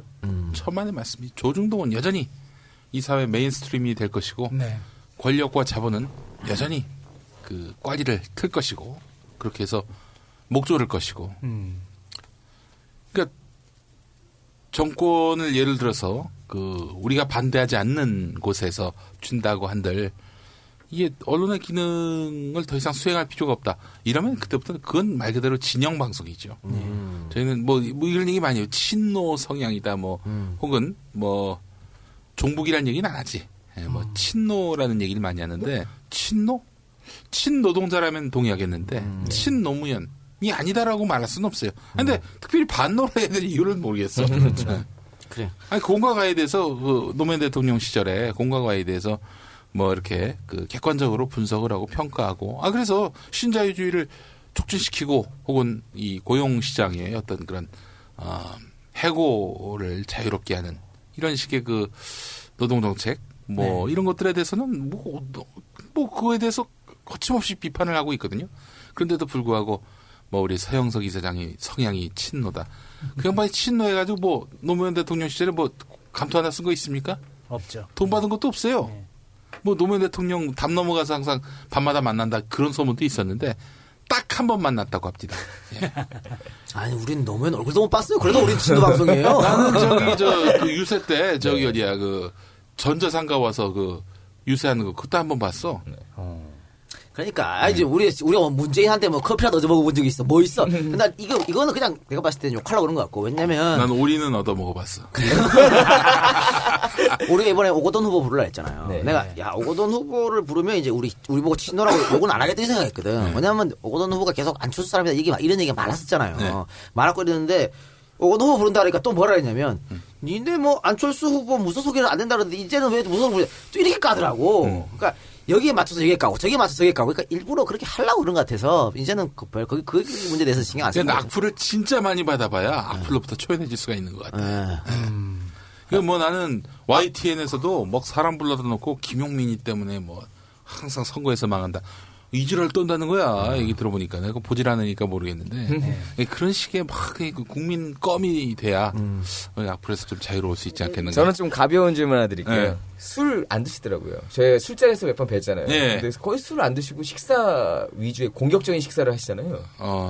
그랬죠. 그 옛날 얘기고. 그리고 그러면서 또 하나 들린 얘기가 워커홀릭이라는 얘기를 많이 들었어요. 거의 일 나올 때 아침부터 해서 일 쭉 하다가 그냥 다른 취미 없이 그러신 것 같은데 혹시 스트레스 같은 거 좀 받으실 것 같아요? 어마어마하게 받죠. 네. 어마어마하게 받고 힘들고 예전 같지가 않게 몸이 많이 축나기도 하고 그런데 어떡하겠어. 난 여기 내 인생에 여기가 벼랑이야 벼랑.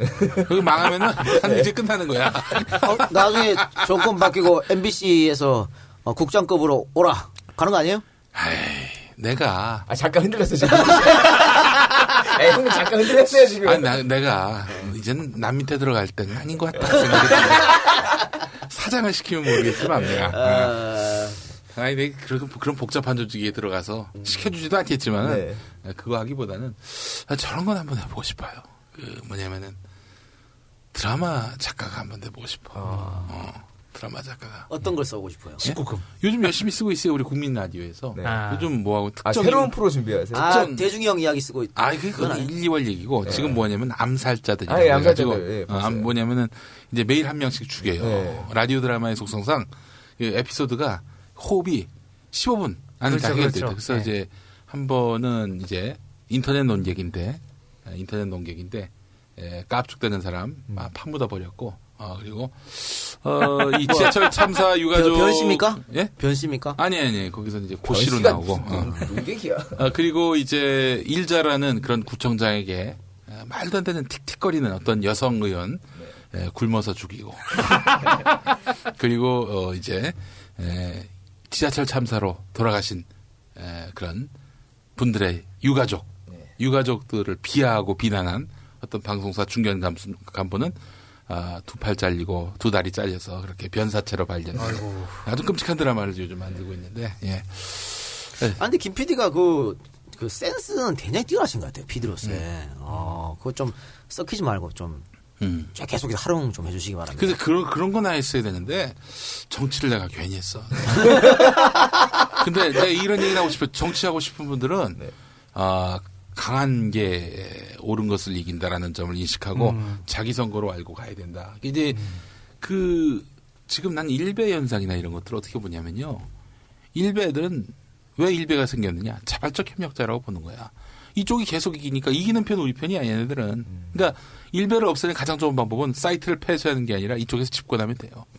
일배 사라집니다. 그러면은. 마찬가지고 저쪽은 변희재를 보면은 확실히 느끼는 게 뭐냐면 절대 지지 않으려고 해요. 그래서 자기가 뭐 코너에 몰리거나 혹은 망신을 당하거나 그러면은 반드시 고소하겠다, 뭐 하겠다 해가지고 자기가 위태로운 국면을 모면하려고 하는 거죠. 그러니까 지는 모습을 보여주면 안 되는 이런 것들. 그러니까 저쪽이 저러면 이쪽도 좀 승부에 집착하는 모습을 좀 보여줄 필요가 있겠다.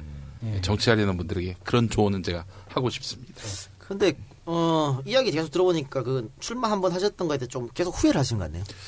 그러니까 나는 내가 후회하는 건 뭐냐면은 정치 참여했다는 것 자체를 후회하는 게 아니라 일단 이거 뭐 낙곰수에 대한 근본적인 고민과 성찰의 것이기도 한데 우리가 현실 정치에 너무 얽힌 것은 아니었는지 하는 생각. 낙곰수 자체가. 그러니까 이제 물론 낙곰수가 다루는 이야기들이 한국 현실 정치에 대한 이야기들이긴 하지만 정치인들을 부르고 또 이런 정치 직접 참여하려고 했던 것들이 그 당시 할 때는 몰랐는데 그게 너무 많았던 게 아닌가 생각이 들어요. 너무 많이 이렇게 결합이 돼버렸다. 나중에 심지어 출마까지 해버리는 이런 그림. 출마는 제가 했지만은 그런 선택이 과연 타당했는지. 그래서 나는 현실 정치하고는 좀 거리를 두면서 국민의 어떤 정치에 대한 그런 관심들을 키우고 아울러 시민들로 하여금 정치 참여의 주체로 만들게끔 막 뒤에서 떠미는 그런 일들을 해야지 하나의 어떤 그런 팬층을 형성을 해가지고. 그럼 국민 TV 하시면서 국회의원 후보로 나오실 일은 볼 수가 없겠네요. 저는 일단 지금 이런 거 아니에요. 통상 언론인 하다가 정치로 가잖아요. 그렇죠. 그래서 저는 정치를 할 마음으로 언론 활동을 했던 건 전혀 아니고 어떻게 하다 보니까 정봉주는 감옥 갔고 정봉주를 감옥 보낸 이유는 이 사람 정치 못하게 하려고 하는 것이고 정봉주의 또 다른 누군가가 나가서 분신 역할을 해야 된다 생각을 해서 나간 거지 무슨 내가 내 팔자에 무슨 정치야 이런 생각은 있었던 거죠. 근데 지금 다시 언론을 하겠다고 나온 마당에 내가 정치를 또 한다 이건 미친놈이라는 얘기 듣는 거지 뭐. 이러다 진짜 나가다가 미친놈 소리도 편집해요. 그렇게 되면 그 말씀 하셔야죠. 약속을 지키지 못한 것입니다. 약속을 거짓말을 안 했다. 근데 혹시 지금 남아있는 소송 같은 건 있으세요? 지금 소송 부디 조카세요 사건은 일단 대법원에서 선고유예로 나왔고 전에 박근혜를 상대로 해서 애비나 딸이나 했는데 무슨 엄마 연대인가 거기서 이제 나를 고발을 했다는 거야. 그래서 이제 경찰서에서 연락이 왔어요. 나와서 나와서 조사 받으라고. 내가 왜 나가냐고. 이거 조사 불응으로 하겠다고. 마음대로 하라고. 나 체포해 가라고. 연락이 없었어. 아니 트위터에 쓴 거죠. 네. 애비나. 그걸 가지고 고소했어요? 부디 조카세요도 거기다 썼지.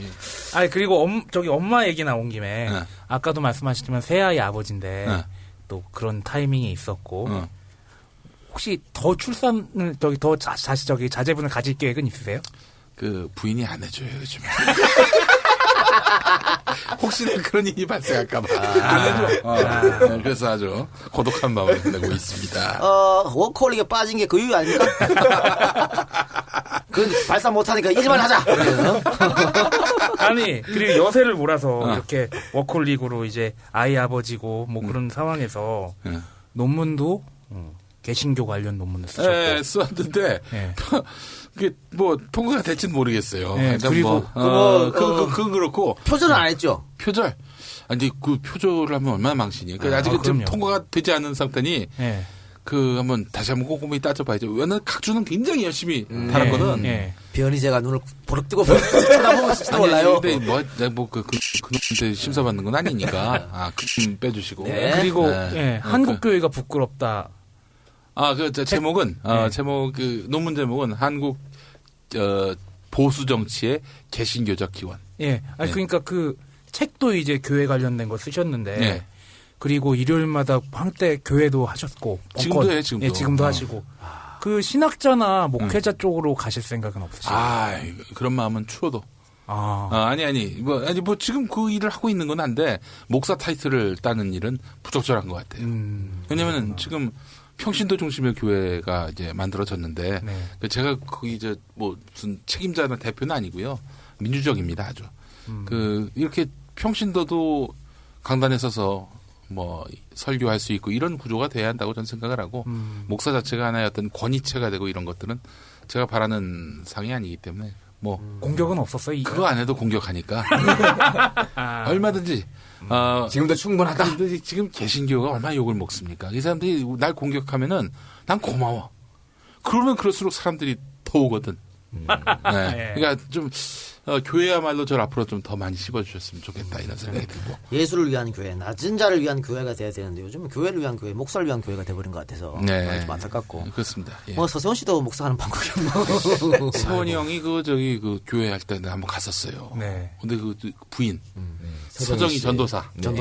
그 양반 정말 그냥 기도할 때 보면 방언이라고 하잖아요. 알랄랄랄랄라 이거 나오는 거.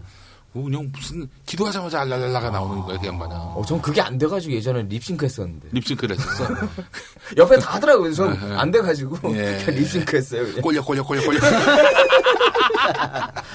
그런데 서정희 전도사의 강력 추천과 권유로 그 세원이 형이 목사를 했다 그러더라고. 그런데 이번에 왜 폭력 사건이 있었지 않습니까?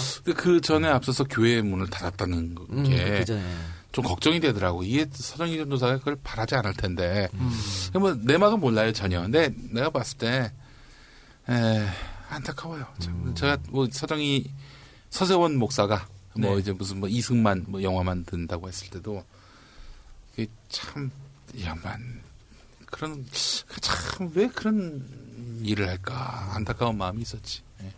어쨌든 이렇게 한국 개신교의 개혁을 위해서 많이 노력해주신 것 같고 밥줄 끊긴 것도 그 때문에 그런 거 아닙니까? 사실 그 얘기 갖고 한번 이재희 하면은 이재희의 어떤 성격하고 좀 맞을 텐데 재밌어요. 나는 이 개신교가 들어와서 이 땅에 털을 잡는 과정뿐만 아니라 교회 사적인 부분뿐만 아니라 이 교회의 역사가 개신교 주류의 역사가 한국 보수 정치 오늘의 새누리당 이 정치에 어떤 영향을 미쳤는지 이런 얘기를 하면은 우리 교회에 대해서 한 3번 했거든요. 유니콘 목사 특집, 조영기 목사 특집, 또 메시아 특집 3번 했는데 할 때마다 개 박살났어요. 한경진 이야기도 해야 돼. 한경진 목사. 그러니까 한경진 목사 얘기를 했어요. 근데 좋아요. 언제 한번 내가 그럼 김영민 종교 전문가 2명 있네. 그러니까. 우리 종교 박사, 이 박사하고. 자, 그럼, 김용민 교수 모시고 언제 한번 한국, 개신교회 모든 것을 한번 이야기 한번 해두는 시간. 개신교 특집? 한번 합시다. 무섭다. 그러니까 이제 조용기 목사의 또 화려한 또 이면의 이야기들을 또 제가 얼마나 많이 합니까? 그것도 한번 좀 얘기를 해보면 아주 재미있는 이야기가 될 것 같아요. 그래, 알겠습니다. 자, 그러면 마무리할 시간인데요. 앞으로의 계획이나 이런 건 지금 방금 계속 말씀하신 것처럼. 여기가 나의 벼랑이야. 마지막이다. 국민TV가. 여기에서 내가 망하면은 난 망하는 거야. 한마디로 얘기해서. 국민TV에. 망하게 할 것 같은데. 편집시켜줘요. 국민TV에 모든 것을 걸었다. 이렇게 봐야겠는데. 그겁니까? 언론인으로 계속 남고 싶은 겁니까? 아니, 저는 언론인 아니면은 평범한 사람으로 돌아가고 싶어요. 평범한 사람이라는 건 굉장히 다양한 의미가 있는데, 제가 관심 있고 재밌어 하는 분야가 꽤 많거든요. 근데 이게 내가 무슨 사람들한테 나타나가지고 사인 받고 욕도 먹지만 사인도 받고 환호도 받고 난 적응이 잘 안 돼, 이게, 기본적으로. 그래서 좋기도 했지만, 반드시 그거는 양면의 의미가 있잖아요. 그래서 그런 것보다는 지향하는 바가 있긴 합니다. 예. 뭐 여자는 아니고 저작 활동도 이제 계속 하실 테고 그렇죠. 네. 방송 활동 계속 하실 테고. 예. 마지막 하나만 묻겠습니다. 예. 많은 분들이 낙곰수 4인방이 다시 한번 뭉쳤으면 좋겠다. 네. 라는 필요를 많이 하세요. 그럼 이재희가 굉장히 또 기분 나쁘지 않을까? 아이, 괜찮아요. 자, 그런 어떤 계획이라 뭐 지금은 전혀 없을 테지만 그래도 궁금해 하시는 분들에 대해 한마디 말씀드린다면 어떻겠습니까? 일단 지금은 글쎄 모르겠어요. 저는 이게 저야 하면 하고 도저히 다시 안 뭉칠 것 같다 그러면 못 하는 거죠. 그거 어떡하겠어요. 강제로 이렇게 할 수는 없을 텐데. 근데 참 이게 좀 재밌는 얘기인데 우리 집사람이 김어준 주진우를 무척 싫어했어요. 네. 어떤 식이냐면 저희 할머니가 낙곰수 한참 할 때 돌아가셨거든요. 근데 이제 상갓집이 됐는데 김어준 주진우가 온 거야. 근데 완전히 우리 아내가 싸늘한 시선으로 개 야리고 이제 지나간 거지. 개 야리고. 너무 충격을 받은 거야, 김어준이. 그런 일이 있었는데, 그래서 이게 좀 여담인데, 한번 내가 출마한다고 그러니까 우리 집사람이 이혼하자고 한 거예요. 이혼 증서를 아예 준비해 왔어. 자기 사인까지 해가지고. 왜 달랬지. 이게 어쩔 수 없는 거다. 이게 내가 정치하고 싶어서 하는 거냐. 근데 그 전에 내가 또 보니까 나 정치하려고 하면은 뜯어 말리라고 그렇게 몇 번 얘기했던 일이 있더구만. 예. 근데 이제 형수님께. 네. 그래서 자기는 당신의 소원대로 하는 거다 이렇게 했는데 다음 날에서 이제 그냥 유야무야하고 이제 벙커에 갔지. 네. 김어준 만났는데 김어준이 정색을 하면서 왜 그거를 사인을 안 하냐고. 실험을 하고만. 그랬었는데 요즘에 세월호 참사를 겪고 나서 계속 우는 거야, 이 여자가. 이게, 나는 놀랬어요. 그러더니 우리 집사람이 하는 얘기가 다시 낙곰수를 해서라도 이 억울한 사연들이 풀릴 수 있다면은 좋겠다. 세월호 참사가 확실히 사람들의 마음을 많이 움직인 것 같아요. 네, 글쎄 말이에요. 이게 감정이입이 되는 거지. 그래서 저걸 보고 울지 않은 사람이 있다면 그건 진짜 완전 그 남의 아픔에 공감할 수 있는 능력이 제로인 사람이다. 이러면서 얘기하는데. 사인 안 하기 잘했네요. 현명한 부인에 사인 안 하기 잘했어요. 우리 집사람 좀 훌륭한 사람이에요. 예. 그러니까 같이 살아주는 것만으로 대단한 거지. 그렇지. 안 해줘도 고맙고. 근데 네 분이 사이가 나쁘고 이런 건 아니죠? 어떻습니까? 이게 친하진 않아요. 솔직히. 난 나야 아니, 씨발, 우리 셋도 안 친해요. 정봉주 의원이나 김총수나 저한테 어마어마한 형님들이니까 제가 나쁠 건 전혀 없고. 그렇다고 특별히 나쁘거나 자주 만나기도 해요. 만나서 얘기하고 나누고 그런데 글쎄 모르겠어요. 지금 다시 전면에 나서는 것이 타당한지. 근데 가능성은 열어둬야 되지 않겠는가. 하든 안 하든 가능성은 열어둬야 저쪽에서 좀 귀찮지 않겠는가. 귀찮아하지 않겠는가. 저는 개인적으로 지금은 말고 다음 대선 한 6개월 전부터 한번 가열차게 달려보셨으면 하는 바람이네. 그거 좋네요. 어차피 낙곰수 원도 시대가 만들어낸 작품이었던 것처럼 또 시대가 요구하게 되면. 그래서 그런 얘기는 했었어요. 박근혜 정권이 비탈길을 탈 시점, 내리막길 탈 때 아마 해도 하지 않겠는가. 그래. 그런 얘기를 했고, 그거 안 하고 있는 거 우리가 하겠습니다. 그렇다면은 지금쯤 해야 마땅하지 않겠는가. 나는 기본적으로 시사평론을 잠깐 좀 하자면은, 이번 계기로 박근혜는 회복의 어떤 터닝포인트를 만들 수 없을 것이라고 봐요. 기본적으로. 온갖 또 장악한 언론으로 분칠하고 또 특히 조선을 갖고, 조선이 또 견인차 역할을 하겠지만은 이미 애들이 죽는 과정에서 아무 일도 못하는 이 무능한 정권의 이미지를 탈피할 길은 없어요. 옷 몇 벌 갈아입는다고 없던 게 생길까? 오죽하면 요번에 서울 공격 얘기가 북한에서 또 나왔는데 반응이 좀 시큰둥하잖아요. 문짝 같고. 그런 면에서 박근혜 대통령이 대국민 담화를 한다 그래요. 그래요? 내일 한다는데 이제 이걸 이제 포장하겠죠. 대국민 담화를 하면서 사과를 하고 거기서 재발 방지책을 만들고 내각 개편의 이야기를 하면서 이걸 이제 보수 언론에서 포장할 거란 말이지. 예. 대통령이 이렇게 걱정하고 이렇게 지금 세금하다 이래가지고 지금 이걸 반등시키려고 할 거란 분명히 뻔할 거란 안 말이죠. 봐도 비디오인 게 뭐냐면은 이제 일상으로 돌아가자 이 얘기 나올 거예요. 틀림없이. 그렇죠. 그런데 착각하지 말라는 거. 이거 정말 애들이 죽은 문제이기 때문에 그런 식으로 물타기 하면 분명히 역풍이 불 거다. 이게 선거 전에 어떻게든 터닝 포인트를 만들려고 애를 쓰긴 할 텐데 선거까지 20일 남았어요. 지금 시점에서 20일 동안에 수를 쓰면은 그게 뻔히 저 친구 국면 전환하려고 물타기 하려고 하는구나. 이 바로 인식이 된다고. 이미 그 전에 문제에 대해서 여기 없는 상태에서 뭔가 얘기를 한다고 해서 국민들이 믿어줄까라는. 안 믿어줘. 국민들이 이렇게 멍청하지가 않아요. 자기들 생각처럼. 알겠습니다. 자, 어쨌든 2시간 정도 달렸는데 감사드리고요. 오늘 정말 급작스럽게 7시에 저녁 7시에 제가 전화해가지고 나오시라 했는데 정말 감사하게도 7시까지 생방하셨죠. 아니 그게 아니라 우리 8시부터 9시까지 뭐 녹음을 하나 했었기 때문에 양반이 그 시간밖에 안 된다고 해가지고.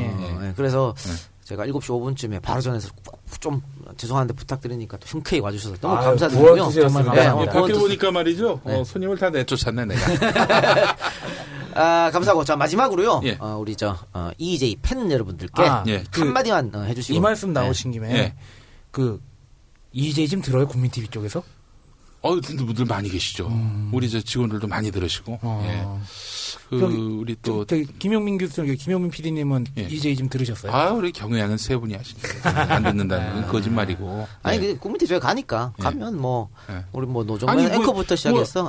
아니 몰랐다면 우리 이 작가님을 진행자로 모셨겠나. 섭외를 했을 이유가 없어요. 다들 환영합니다. 그러니까 자 우리 EJ 팬 여러분들께 한마디 해주고 끝나는 길로 하겠습니다. 우리 저게 좀 좋아해 주시는 우리 그 부산에 그 안따. 그 양반 포함해가지고 우리 EJ의 어떤 위력 또 지지하는 분들의 어떤 뜨거운 충성도 제가 아주 익히 잘 알고 있는데 이분들의 공통점이 있습니다. 낙검수 지지하는 분들이기도 하고요. 왜 그러느냐? 이분들이 무슨 어느 한 개인에게 확 눈이 멀어가지고 이런 분들이 아니라 팬덤이 아니라 이 시대를 바꿔야 된다라는 이런 간절한 여망들이 이런 팬심으로 이제 드러나게 되는 경우죠. 그러니까 EJ도 그렇고, 저도 그렇고, 우리 국민TV도 낙검수도 여타 많은 팟캐스트와 대한 언론들이 이런 여망에 부응하는 것이 이분들에게 정말 보답하는 길이다 이런 생각이 들고요. 하여튼 분투합시다. 감옥 가더라도.